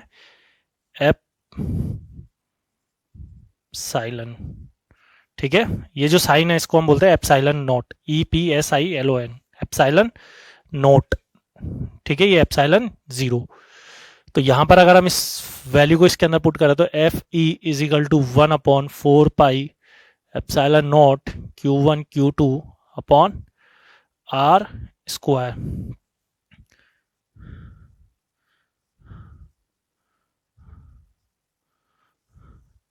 यहां पर ये जो है it is also known as permittivity in vacuum. और ये परमिटिविटी जो है वैक्यूम या फ्री स्पेस या एयर, ठीक है। और इसकी वैल्यू जो है, वैल्यू ऑफ एप्सिलॉन नॉट, इसकी वैल्यू हम निकाल सकते हैं, K की वैल्यू हमें पता है। तो यहाँ पर जब हम इसको सॉल्व करेंगे तो इसकी वैल्यू आएगी 8.85 इंटू 10 की पावर माइनस 12 कूलम का स्क्वायर न्यूटन इंटू मीटर। इसकी वैल्यू निकाल सकते हैं यहाँ से। K की वैल्यू हमें पता है 9 इंटू 10 की पावर 9, 4 पाई की वैल्यू हमें पता है 22/7। तो यहाँ से हम एप्सिलॉन नॉट की वैल्यू निकालेंगे तो वो आएगी 8.85 इंटू 10 की पावर माइनस 12। अब यहाँ पर देखिए इस लो के अंदर कूलम्स जो है ये एक्सपेरिमेंटली बेस्ड लो है, जिसके अंदर यहाँ पर magnitude of the electrostatic according Coulomb's law state that the magnitude of electrostatic force between two static charges, yet between 2 point charges, is directly proportional to the product of their charges and inversely proportional to the square of distance between them. ठीक है, अब यहां पर हम इसके अंदर कुछ important points की बात करते हैं. तो जो इलेक्ट्रोस्टैटिक फोर्स होता है, it forms action reaction pair. Action reaction pair का मतलब यह है कि जितना फोर्स ये इसके ऊपर लगाएगा, कि 1 वाला 2 के ऊपर जितना फोर्स लगाएगा, इसे हम बोल देते हैं F21, उतना ही इक्वल फोर्स जो है, force exerted by on Q1 by या ड्यू टू Q2 F12. तो ये दोनों एक दूसरे के ऊपर क्या करेंगे, इक्वल फोर्स लगाएंगे इन अपोजिट डायरेक्शन. तो हम बोल सकते हैं equal F12 is equal to negative of F21. दूसरा, ये जो इसकी डायरेक्शन होगी, direction of electrostatic force, direction of force acts along the line joining them. तो यहां से हम बोल सकते हैं कि ये जो इलेक्ट्रोस्टैटिक फोर्स है, ये कैसा फोर्स होता है, सेंट्रल फोर्स होता है. सेंट्रल फोर्स का मतलब हो गया कि ये इसके हमेशा किधर लगेगा, जो लाइन जो इनके सेंटर्स को ज्वाइन करेगी. थर्ड, जो इलेक्ट्रोस्टैटिक फोर्स होता है, ये कैसे नेचर का होता है, कंजर्वेटिव नेचर. कैसे नेचर का होता है ये, कंजर्वेटिव नेचर. कंजर्वेटिव के नेचर का मतलब हो गया कि ये जो इलेक्ट्रोस्टैटिक फोर्स है, it does not depends upon the path. ये जो है पाथ के ऊपर डिपेंड नहीं करता. मतलब पाथ अलग अलग रखोगे लेकिन इनके बीच की डिस्टेंस को सेम रखोगे. तो कंजर्वेटिव कैसा, जो इलेक्ट्रोस्टैटिक फोर्स है वो कैसा फोर्स है, कंजर्वेटिव फोर्स है. ठीक है. नेक्स्ट इसकी कैरेक्टरिस्टिक है कि यहां पर ये जो एप्सिलॉन परमिटिविटी है, ये जो होता है अलग अलग मीडियम के अंदर अलग अलग होता है. तो ये जो इलेक्ट्रोस्टैटिक फोर्स होता है, it depends upon the medium. कि इलेक्ट्रोस्टैटिक फोर्स जो है वो किसके ऊपर डिपेंड करता है, it depends upon the medium. ये जो होता है मीडियम के ऊपर डिपेंड करता है. तो इलेक्ट्रोस्टैटिक फोर्स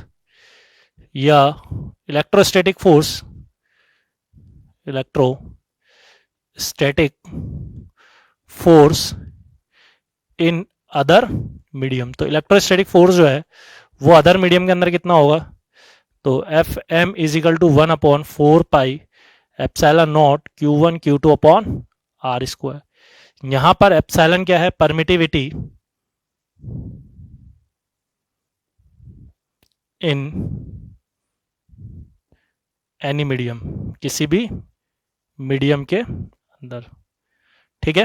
यहां पर नेक्स्ट हम एक और चीज डिफाइन करते हैं, रिलेटिव परमिटिविटी. तो रिलेटिव परमिटिविटी क्या होता है, इसे हम डिनोट करते हैं ER से. तो ER होता है permittivity in medium upon permittivity in vacuum. ठीक है. Permittivity in medium upon permittivity in vacuum. तो यहां से परमिटिविटी कितना हो जाएगा, इसको इस तरफ लेके जाएंगे तो एप्सिलॉन नॉट ER. ये वाली जो वैल्यू है इसे हमने बोल दिया equation 1, this will be the equation 2. तो put the value in equation 1 from equation 2. तो यहां से Fm इज इक्वल टू हो जाएगा 1/4, एप्सिलॉन की जगह क्या हो जाएगा, epsilon not epsilon R Q1 Q2 upon R square. तो यहां से हमें एक इंपॉर्टेंट कंक्लूजन निकलता है कि जो फोर्स है इलेक्ट्रोस्टैटिक फोर्स, वो किस चीज के ऊपर डिपेंड करता है, मीडियम के ऊपर डिपेंड करता है. ठीक है. किसी और मीडियम में जाएंगे तो जो इलेक्ट्रोस्टैटिक फोर्स है वो क्या होता है, चेंज हो जाता है. तो इलेक्ट्रोस्टैटिक फोर्स एक्शन रिएक्शन की फर्स्ट वाला ऑब्जेक्ट जो है सेकंड वाले के ऊपर जितना फोर्स लगाएगा उतना उसके ऊपर लगेगा. एफ की वैल्यू जो होती है वो K Q1 Q2 upon R square, या 4 pi epsilon naught Q1 Q2 upon R square. ठीक है. नेक्स्ट हम एक न्यूमेरिकल इसके लिए देखते हैं कि what is the force between two charge spheres having 2 coulomb and 8 coulomb placed 10 centimeter in air. तो 10 सेंटीमीटर इन एयर. तो यहां पे अगर हम देखें तो गिवन क्या क्या है हमें, चार्जेस दिए हुए हैं 2 कूलम, सेकेंड वाले बॉडी के ऊपर चार्ज दिया हुआ है 8 कूलम, डिस्टेंस जो है वो दोनों के दिन की 10 सेंटीमीटर या 0.1 मीटर. एफ निकालना है तो F is equal to K Q1 Q2 upon R square. तो 9 इंटू 10 की पावर 9 इंटू 2 इंटू 8 अपॉन 0.1 का होल स्क्वायर. इसको सिंप्लीफाइड करेंगे तो 16 9 144 0.1 10 10 की पावर 11 न्यूटन. ठीक है. इसी प्रॉब्लम के अंदर एक और हम in the previous problem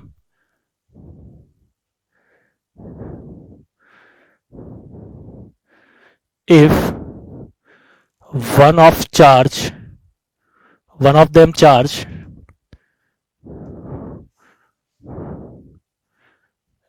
charge is tripled and distance between them is doubled. कि बीच की एक चार्ज को जो है वो हमने क्या कर दिया, ट्रिपल्ड, और दोनों के बीच की जो डिस्टेंस है उसको क्या कर दिया, double. Find the new force between them, कि दोनों के बीच में कितना फोर्स लगेगा. तो यहां पर देखिए कि पहले वाले केस के अंदर हम मान लेते हैं कि Q1 Q2 upon R square, उसकी वैल्यू थी 44 इंटू 10 की पावर 11 न्यूटन. ठीक है, इक्वेशन 1. अब हमने क्या चेंजेस किए हैं कि एक चार्ज को तो सेम रखा है, दूसरे वाले चार्ज को, किसी दोनों में से एक चार्ज को हमने क्या कर दिया, डबल, और बीच की जो डिस्टेंसेज हैं आर डैश, उसे हमने क्या कर दिया, प्रीवियस वाले से डबल कर दिया. तो हमें फोर्स देखना है, तो F dash is equal to K Q1 dash Q2 dash upon R dash का स्क्वायर. तो के तो एज इट इज रहेगा क्योंकि मीडियम सेम रखा है. Q1 जो है वो हो जाएगा एक फोर्स सेम, और दूसरे वाले को हमने ट्रिपल कर दिया है, और बीच की जो डिस्टेंस है उसे हमने क्या कर दिया है, डबल. तो 3 के Q1 Q2 upon 4 are square. तो 3/4, और इसे हम क्या बोल सकते हैं इक्वेशन 1 से, F. तो 3/4 ऑफ F और 3/4, और F की वैल्यू भी चाहें तो हम रख सकते हैं 144 इंटू 10 की पावर 11. इसे सिंप्लीफाइड करेंगे तो ये हो जाएगा 36 इंटू 3 108 इंटू 10 की पावर 11 न्यूटन. तो पहले के कंपैरिजन में जो है फोर्स कितना हो जाएगा, 3/4.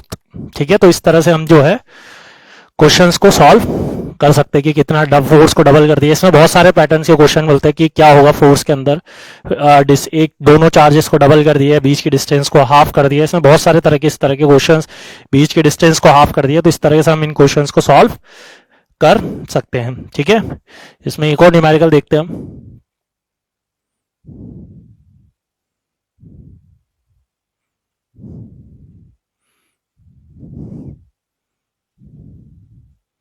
एक स्क्वायर है जिसकी साइड है A, और सब पर जो चार्ज रखा हुआ वो Q Q Q. तो हमें कैलकुलेट करना, फाइंड द नेट फोर्स. इनको हम नाम भी देते हैं, this will be the A B C D.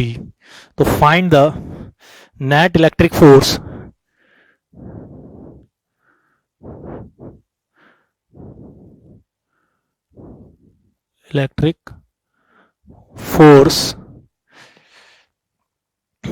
on the charge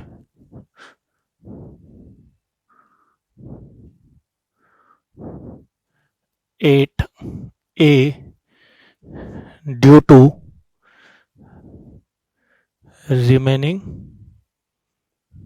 charges, कि रिमेनिंग चार्जेस की वजह से इस क्यू पर ए पर जो चार्ज रखा हुआ है, इन तीनों चार्जेस की वजह से उसके ऊपर कितना फोर्स लगता है। ठीक है, तो यहां पर देखिए इस क्वेश्चन में जो है हमें एक तो रिजल्टेंट का फॉर्मूला निकालना पड़ेगा कि अगर दो फोर्सेस जो है, दो वेक्टर ए और बी, उनके बीच अगर रिजल्टेंट निकालना हो तो a square plus b square plus 2ab cos theta, ये वाला फॉर्मूला हमें यूज करना पड़ेगा जो हमने क्लास 9 के अंदर पढ़ा हुआ है।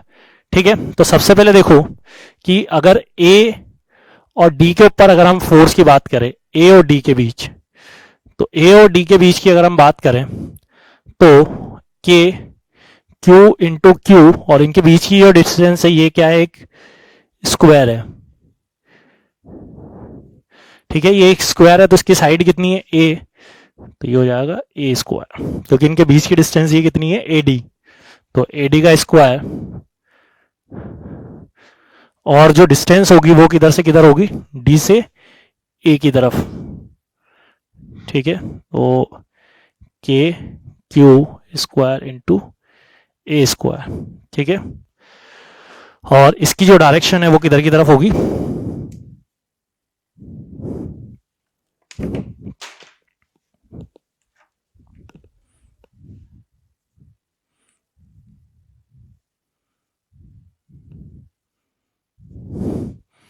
ऐसे सिमिलरली अगर हम ए और बी के बीच के फोर्स की बात करें तो वो भी K Q Q into A B का स्क्वायर, तो वो भी जाएगा के क्यू स्क्वायर अपॉन ए स्क्वायर, और ये भी इसको रिपेल करेगा तो उसकी डायरेक्शन जो है वो किधर हो जाएगी, एफ। ठीक है, क्योंकि ये जो दोनों फोर्सेस, दोनों जो चार्जेस उसको जो ज्वाइन करता है उसके अलोंग लगता है। तीसरा जो फोर्स है वो कौन सा है, एफ, ए और सी के बीच में जो फोर्स लगता है, तो एफ ए सी, तो के क्यू इंटू क्यू, और इनके बीच की डिस्टेंस कितनी है, ए सी का स्क्वायर, और ये जो डायगोनल है वो कितनी हो जाएगी, के क्यू स्क्वायर, अगर साइड ए है ये भी ए है तो ये हो जाएगा रूट टू ए, तो रूट टू ए का स्क्वायर, तो के Q square upon 2a square. अब हमें नेट फोर्स निकालना है, तो नेट फोर्स के लिए देखिए कि पहले तो हम क्या करें, इन दोनों का नेट देखें तो इन दोनों के बीच में कितना डिग्री का एंगल है, ये 90 डिग्री का एंगल है। तो इन दोनों का जो रिजल्टेंट फोर्स होगा, इन दोनों का जो रिजल्टेंट फोर्स होगा वो कितना आ जाएगा, एफ आर इज का square is equal to f a d का square plus f a B का square plus 2 f a d f a b और कॉस 90, इन दोनों के बीच का ये वाला फॉर्मूला यूज करेंगे, रिजल्टेंट निकालना इन दोनों का।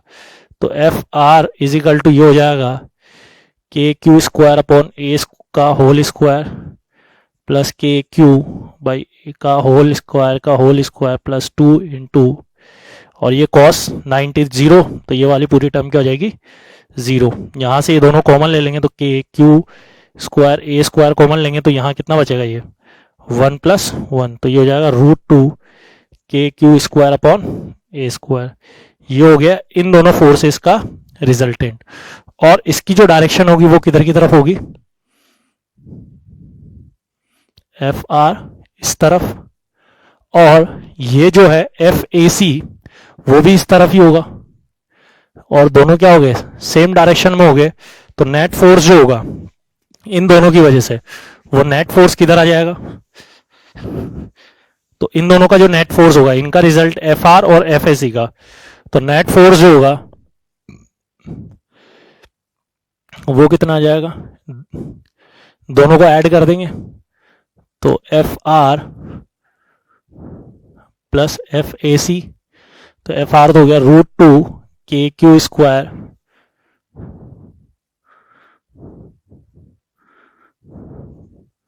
प्लस ए सी वाला हो गया k Q square upon 2 a square, और जो इसकी डायरेक्शन है वो किधर होगी, अलोंग सी ओ, सी से ओ की तरफ, तो यहां पर के क्यू स्क्वायर अपॉन ए स्क्वायर, तो ये हो जाएगा root two plus 1 by two और along CO sorry CA, C से A की तरफ। तो इसकी जो डायरेक्शन होगी वो किधर होगी, C से A की तरफ। ठीक है, तो इस तरह से हम इस तरह से इसको क्वेश्चंस को कर सकते हैं। नेक्स्ट इसके अंदर हम एक और चीज देख सकते हैं, calculate compare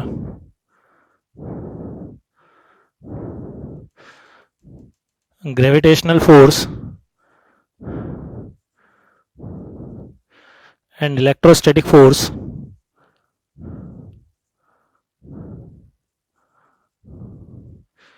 between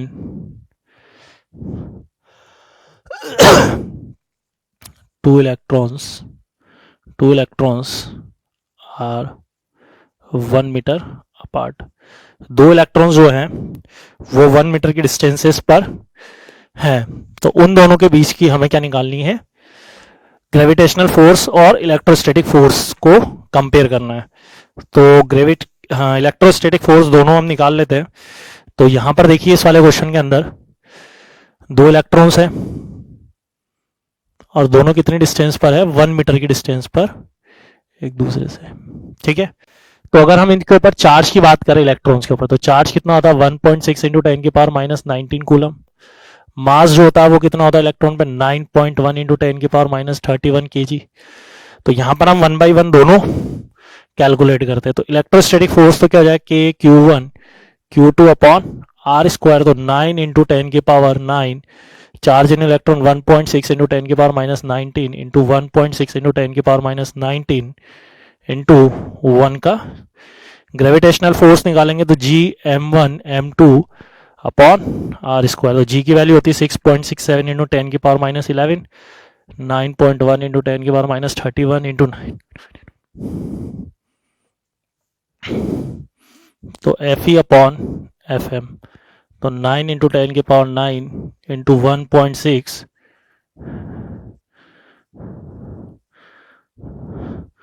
upon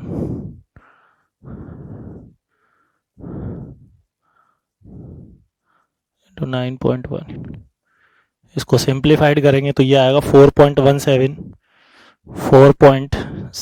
into 10 की पावर 42। इसका मतलब हम क्या बोल सकते हैं कि इलेक्ट्रोस्टैटिक फोर्स जो है is very strongest force as compare to gravitational force. तो यहां से फाइनल कंक्लूजन है वो क्या है कि ग्रेविटेशन जो इलेक्ट्रोस्टैटिक फोर्स है वो बहुत स्ट्रॉन्गेस्ट फोर्स है as compare to gravitational force. तो यहां पर एक इंपॉर्टेंट चीज लिख ले कि इलेक्ट्रोस्टैटिक फोर्स जो है स्ट्रॉन्गेस्ट फोर्स है as compare to gravitational force. ठीक है, तो यहां पे हमने बता दें कि इलेक्ट्रोस्टैटिक फोर्स जो है वो as compare to gravitational force जो है वो बहुत ज्यादा जी, तो ग्रेविटेशनल फोर्स के कंपैरिजन में क्या होता है, बहुत स्ट्रांग होता है। ठीक है, तो कूलम्स लॉ के बाद हमारा जो नेक्स्ट टॉपिक आता है वो आता है इलेक्ट्रिक फील्ड।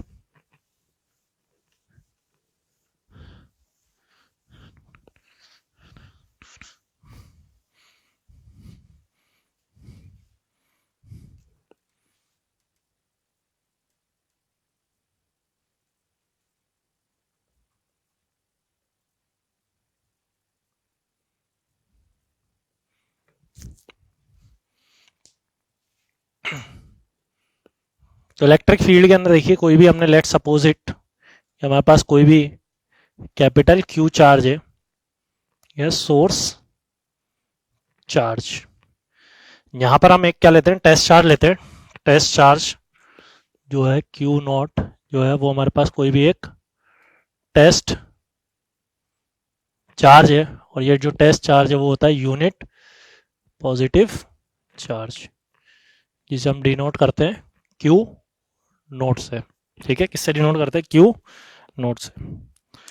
तो अगर कोई भी ये जो इलेक्ट्रिक फील्ड से रिलेटेड जो फिनोमिना है, ये हम सिंपल से हम बोल सकते हैं कि कोई भी अगर चार्ज होता है इसके चारों तरफ एक ऐसा फील्ड या स्पेस होता है कि जहां पर कोई दूसरा चार्ज हम लेके आते हैं, it experience an electrostatic force, कि वो क्या करता है, एक्सपीरियंस करता है इलेक्ट्रोस्टैटिक फोर्स, या तो अट्रैक्शन या रिपल्शन, तो उस स्पेस या रीजन को हम क्या बोलते हैं, इलेक्ट्रिक फील्ड। तो इसका मतलब हम बोल सकते हैं कि कोई भी अगर चार्ज है तो it means it creates electric field, कि अगर कोई भी, जैसे सिंपल सा मैंने क्यू चार्ज लिया है तो ये क्या करेगा, इट क्रिएट्स इलेक्ट्रिक फील्ड, किसके चारों तरफ एक इलेक्ट्रिक फील्ड क्रिएट करेगा, कि उस इलेक्ट्रिक फील्ड के अंदर कोई दूसरा चार्ज हम लेके आते हैं तो इट एक्सपीरियंस अ फोर्स। ठीक है, तो इसे जो है हम बोल सकते हैं कि अगर कहीं पर भी चार्ज है तो it means it creates electric field, या हम बोल सकते हैं कि कहीं पर भी इलेक्ट्रिक फील्ड है, इट मीन्स ये इलेक्ट्रिक फील्ड किसकी वजह से हुआ हो, किसी न किसी चार्ज की वजह से क्या हुआ होगा, क्रिएट हुआ होगा। तो यहां पर हमने एक सिंपल सा क्यू सोर्स चार्ज लिया है इस पर, जिसे कहां पर प्लेस किया हुआ है, ऊपर, इससे आर डिस्टेंस पर हमने क्या करा, एक टेस्ट चार्ज को रखा क्यू नोट को, क्यू नॉट। अब इसके ऊपर जो फोर्स, अब यहां पर अगर हम इलेक्ट्रिक फील्ड की डेफिनेशन की बात करें तो इलेक्ट्रिक फील्ड एक सिंपल सा क्या हो गया, electric field is defined, electric field due to a given charge, किसी भी सोर्स चार्ज की वजह से जो इलेक्ट्रिक फील्ड होता है is defined as the space और region around the source charge, कि सोर्स चार्ज के चारों तरफ एक ऐसा स्पेस या region in which it experience an electrostatic force due to this charge on Q not, कि किसी दूसरे चार्ज के ऊपर कोई एक्सपीरियंस फोर्स एक्सपीरियंस करता है बाय एनी अदर चार्जेस। अगर अब मैं इस इलेक्ट्रिक फील्ड के लिए एक फिजिकल क्वांटिटी की बात करूं, इलेक्ट्रिक फील्ड इंटेंसिटी, तो electric field intensity at any point, electric field intensity at any point is defined as the strength of electric field, कि वो स्ट्रेंथ ऑफ इलेक्ट्रिक फील्ड, या हम दूसरी तरह से बोल सकते हैं कि इलेक्ट्रिक फील्ड जो होता है वो होता है फोर्स पर यूनिट चार्ज, कि ये जो चार्ज है ये इसके ऊपर कितना फोर्स एक्सर्ट कर रहा है, और इलेक्ट्रिक फील्ड की जो डायरेक्शन है वो किस डायरेक्शन में होती है, is in the direction of force. तो यहां से अगर मैं इसकी यूनिट की बात करूं, ऐसा यूनिट, तो देखिए इसकी यूनिट जो होती है इसकी क्या होती है, न्यूटन, और चार्ज की क्या होती है, कूलम। तो इसकी जो एसआई यूनिट होती है वो होती है न्यूटन पर कूलम, एन बाई, और इट इज अ वेक्टर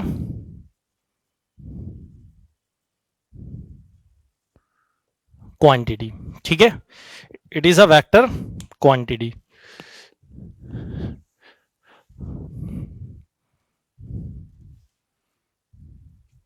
अब यहां पर अगर मैं बात करूं कि इस पॉजिटिव चार्ज, ये अगर पॉजिटिव है तो इस टेस्ट चार्ज को जो है ये हमेशा किधर की तरफ करेगा, दूर की तरफ। तो इलेक्ट्रिक फील्ड जो होगा, डायरेक्शन ऑफ इलेक्ट्रिक फील्ड, ये अगर वेक्टर क्वांटिटी है तो direction of electric field due to positive charge away from it,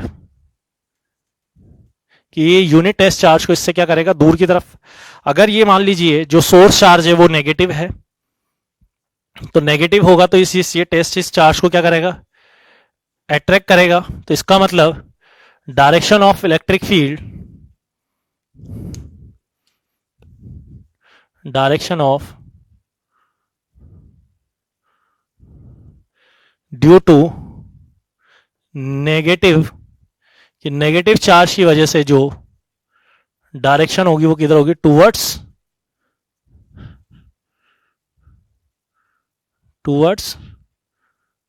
from it, कि इसकी तरफ। ठीक है, जो पॉजिटिव की वजह से इसकी ऊपर जो चार्ज डायरेक्शन होगी वो किधर होगी, इसकी तरफ। नेक्स्ट हम बोल सकते हैं कि अगर यहां पर कोई भी इलेक्ट्रिक फील्ड जो है वो उसकी डायरेक्शन इस तरफ है। ठीक है, इस इलेक्ट्रिक फील्ड की डायरेक्शन, और यहां पर हमने कोई भी क्यू चार्ज रखा है, तो force acting on a charge Q is placed in a electric field E, कोई भी इलेक्ट्रिक फील्ड E के अंदर जो है कोई चार्ज रखा हुआ है। तो अगर मैं इस फोर्स की बात करूं तो फोर्स की वैल्यू कितनी होगी, F is equal to Q into E. अब यहां पर देखिए कि F जो है वो चार्ज जो है वो पॉजिटिव और नेगेटिव दोनों हो सकता है, कि अगर ये जो चार्ज है ये पॉजिटिव होता है तो पॉजिटिव होगा तो फोर्स जो इस पे लगेगा F is equal to Q E, वो किस डायरेक्शन में लगेगा, is in the direction of electric field. अगर ये जो चार्ज है ये नेगेटिव हो जाता है, जैसे मान लेते हैं इलेक्ट्रिक फील्ड इस तरफ है E, और इसके ऊपर जो चार्ज है उसका नेचर कैसा है, वो चार्ज जो है वो क्या है, नेगेटिव है, तो इसके ऊपर जो फोर्स होगा वो इधर की तरफ लगेगा, F is equal to minus Q E vector. कि मतलब यहां पर हम बोल सकते हैं कि अगर चार्ज पॉजिटिव हुआ, for a positive charge the direction of force is in the direction of electric field. कि अगर चार्ज जो है पॉजिटिव हुआ तो force is in the direction of electric field. कि जो फोर्स है वो किसकी डायरेक्शन होगा, is in the direction of electric field. अगर जो चार्ज है वो नेगेटिव हुआ तो force is in the opposite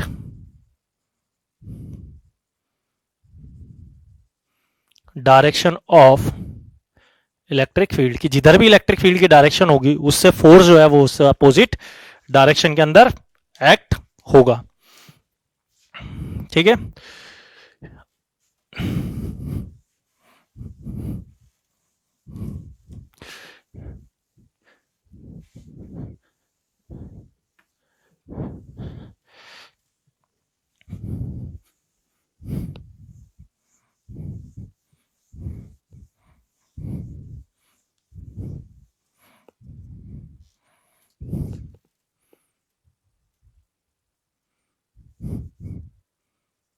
एक न्यूमेरिकल है, calculate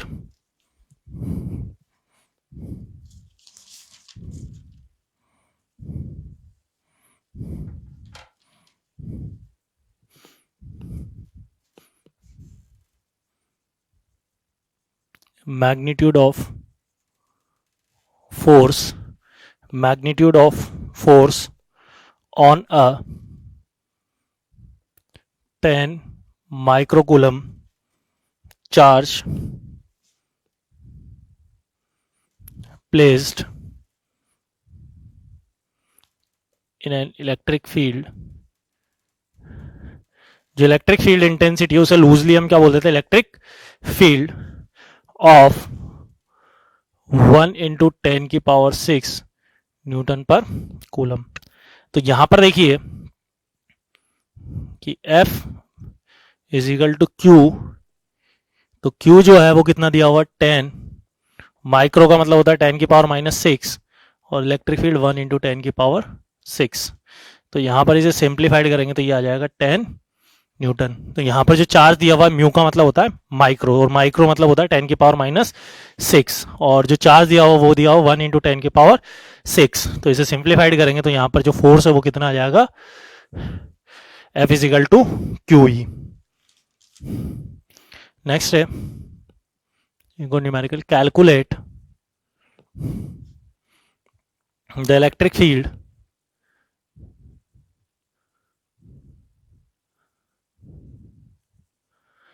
calculate the electric field which would be just sufficient to balance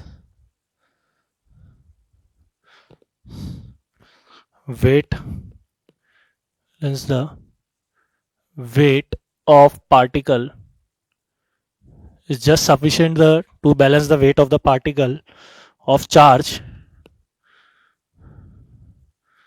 1 microcoulomb and mass is 1 mg, और g की वैल्यू को जो हमें लेना वो लेना है 10।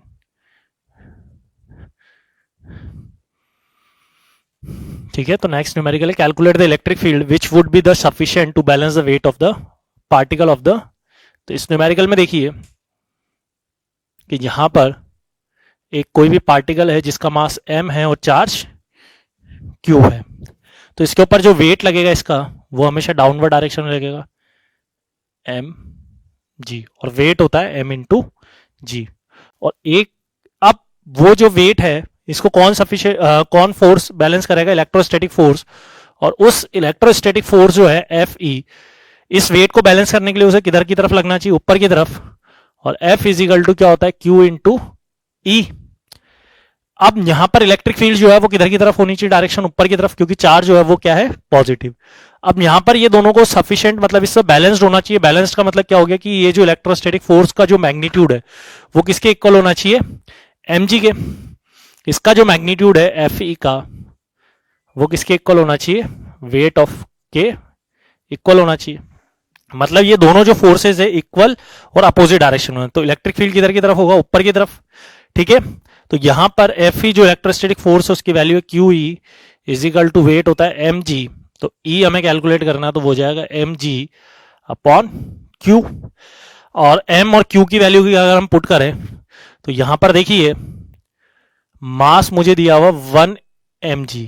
1 mg का मतलब होता है मिली, तो ग्राम, और इसको भी हम केजी में कन्वर्ट करें तो ये हो जाएगा 10 की पावर -6 केजी। 1 ग्राम के अंदर कितने केजी होते हैं, 10 की पावर, तो m का मतलब होता है मिली। चार्ज दिया हुआ है 1 माइक्रो कूलम, तो 10 की पावर -6 कूलम, तो वैल्यू रखिए इसमें, तो 10 की पावर -6 इंटू 10 अपॉन 10 की पावर -6, इसे सिंप्लीफाइड करेंगे तो ये आएगा 10 न्यूटन पर कूलम।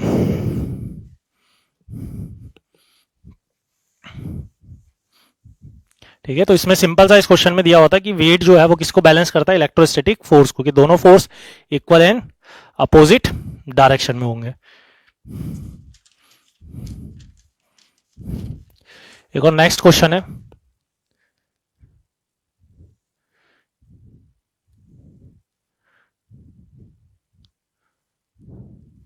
एक पॉजिटिव चार्ज प्लेट है,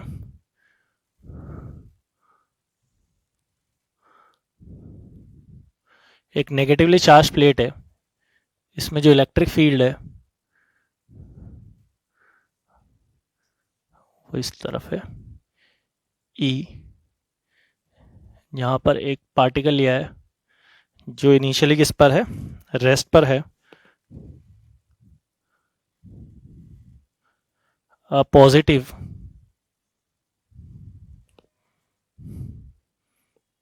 point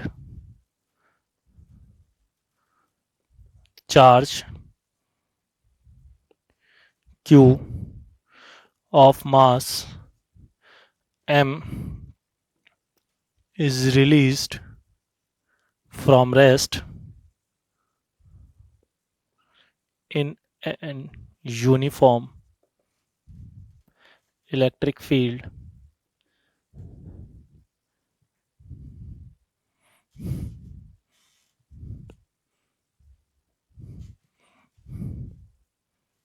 directed along positive x-axis is shown in the figure।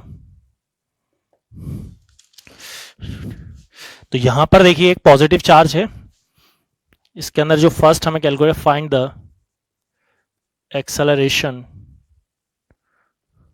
Of the particle. सबसे पहले तो हमें वो एक्सेलरेशन कैलकुलेट करना है। Second, what will be the kinetic energy after t second, कि t सेकेंड के बाद हमें इसकी क्या कैलकुलेट करनी है, काइनेटिक एनर्जी कैलकुलेट करनी है आफ्टर t सेकेंड। तो यहां पर देखिए कि इन दोनों क्वेश्चंस के अंदर सबसे पहले तो हम यहां पर एक्सेलरेशन कैलकुलेट करना है। तो देखिए यहां पर अगर ये जो चार्ज पार्टिकल है, और इसके अंदर एक चीज ध्यान रखनी है, नेगलेक्ट वेट, इसके वेट को जो है वो क्या करना है हमें, नेगलेक्ट, मतलब ग्रेविटेशनल इफेक्ट जो है उसको नेगलेक्ट करना है। और वैसे भी हम जानते हैं कि जो इलेक्ट्रोस्टैटिक फोर्स होता है वो इसके कंपैरिजन में बहुत ज़्यादा होता है। तो यहाँ पर सबसे पहले अगर हम बात करें तो इस पे इलेक्ट्रोस्टैटिक फोर्स ही लग रहा होगा, वो कितना लग रहा होगा, QE। अगर ये पॉजिटिव चार्ज है तो इस पे इलेक्ट्रोस्टैटिक फोर्स भी किधर की तरफ लगेगा, पॉजिटिव एक्स एक्सिस की तरफ।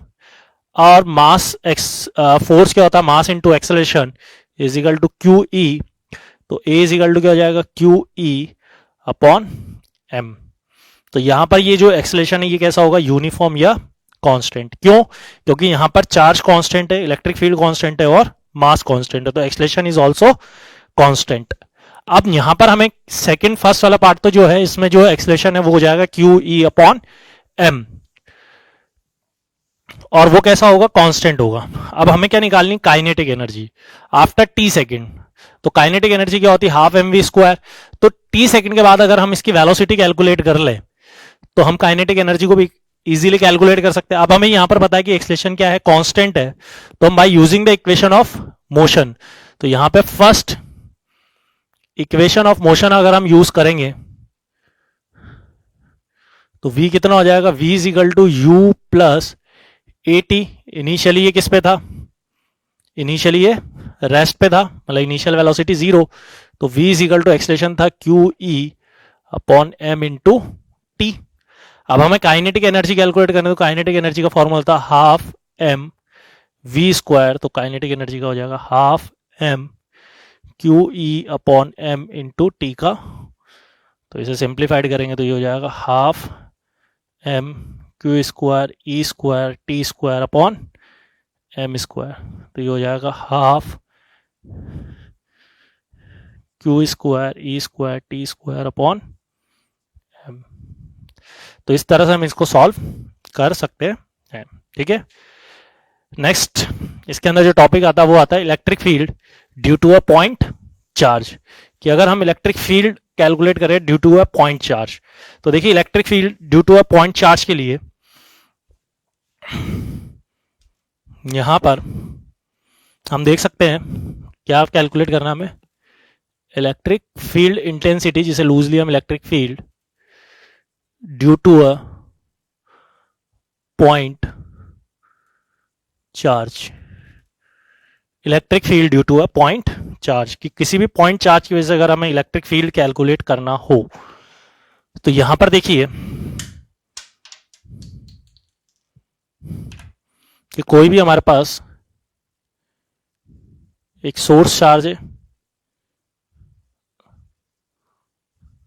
कैपिटल Q, इससे R डिस्टेंस पर इस पॉइंट A पर मुझे इलेक्ट्रिक फील्ड कैलकुलेट करना है। तो इस A पॉइंट पे मैं सबसे पहले क्या रखूं, एक टेस्ट चार्ज रख देता हूं Q0। तो जैसे मैं एक टेस्ट चार्ज रख रहा हूं तो electrostatic force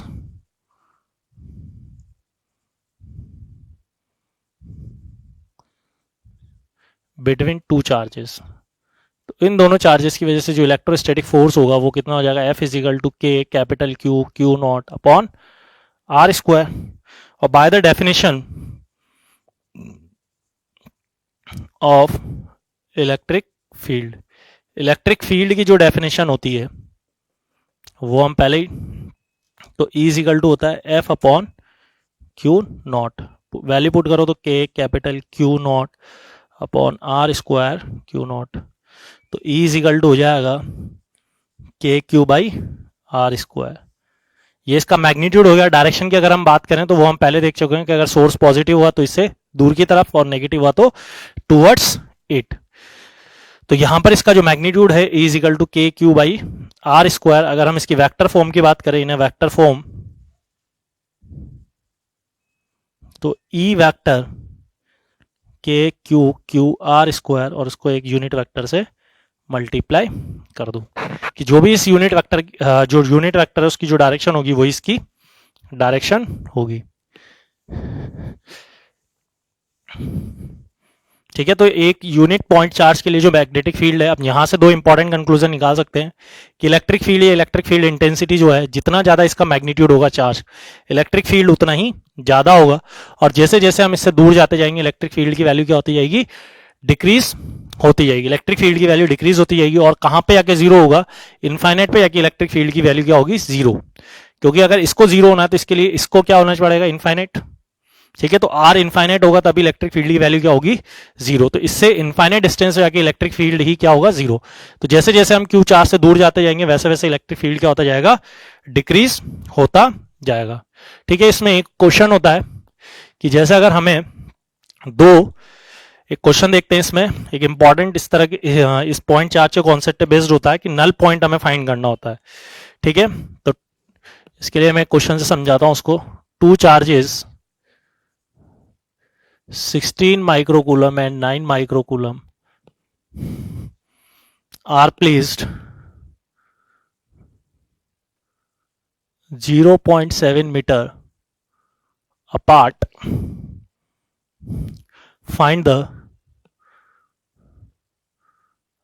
position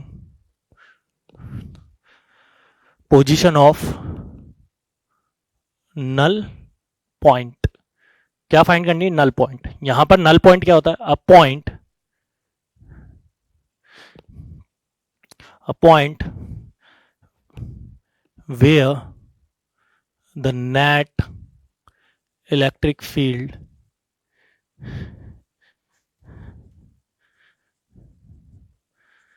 is 0 on the line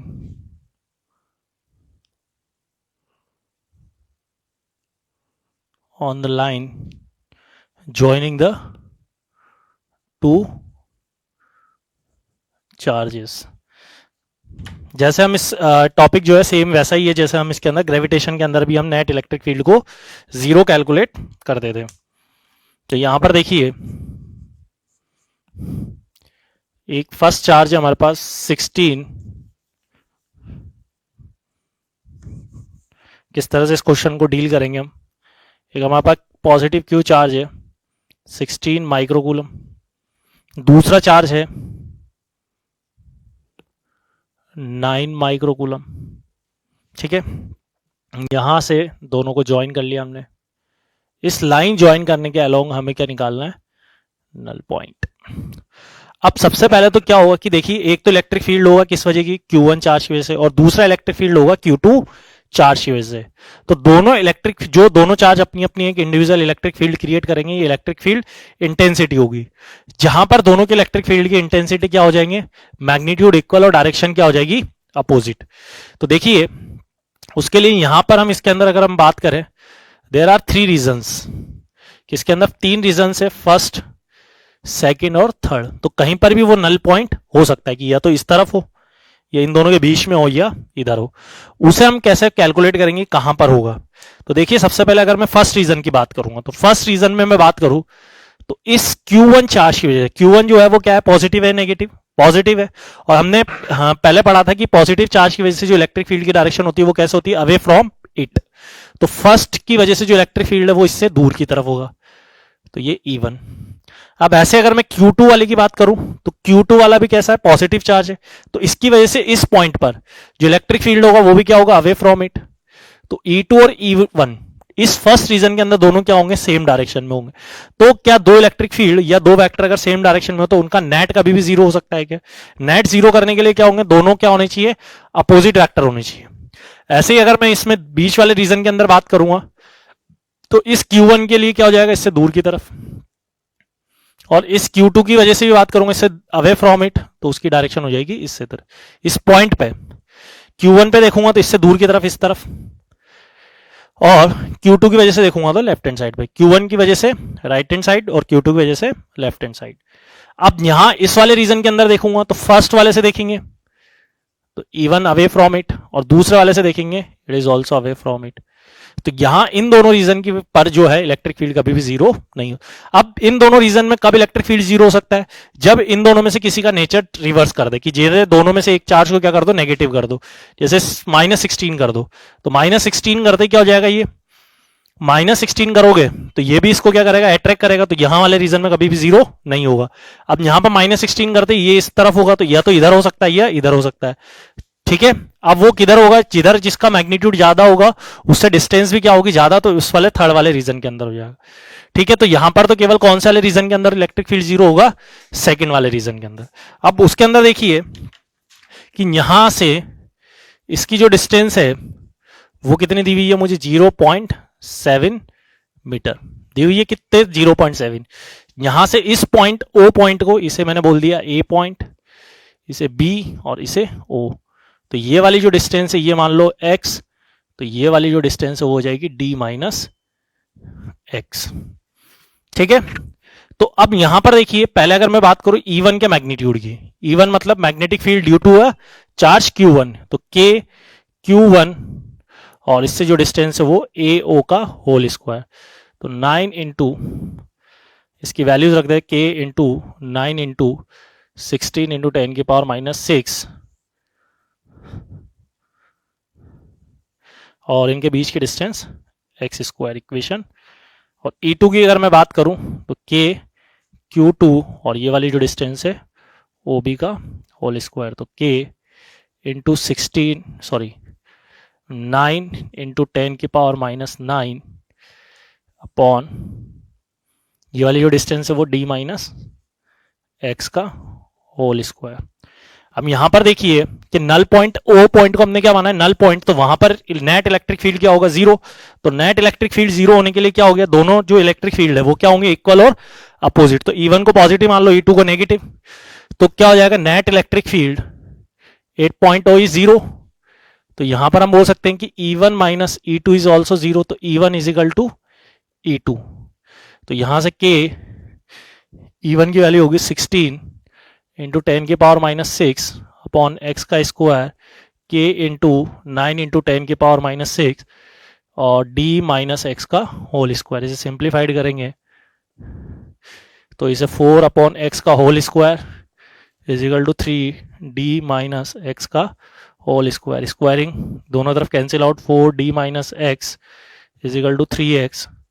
तो 4D ये नेगेटिव, तो 4D minus 4x is equal to 3x। तो 7x is equal to 4D, तो x is equal to 4D by 7, और D की वैल्यू कितनी थी, 0.7। तो यह आ जाएगा 0.4 मीटर फ्रॉम Q1 चार्ज।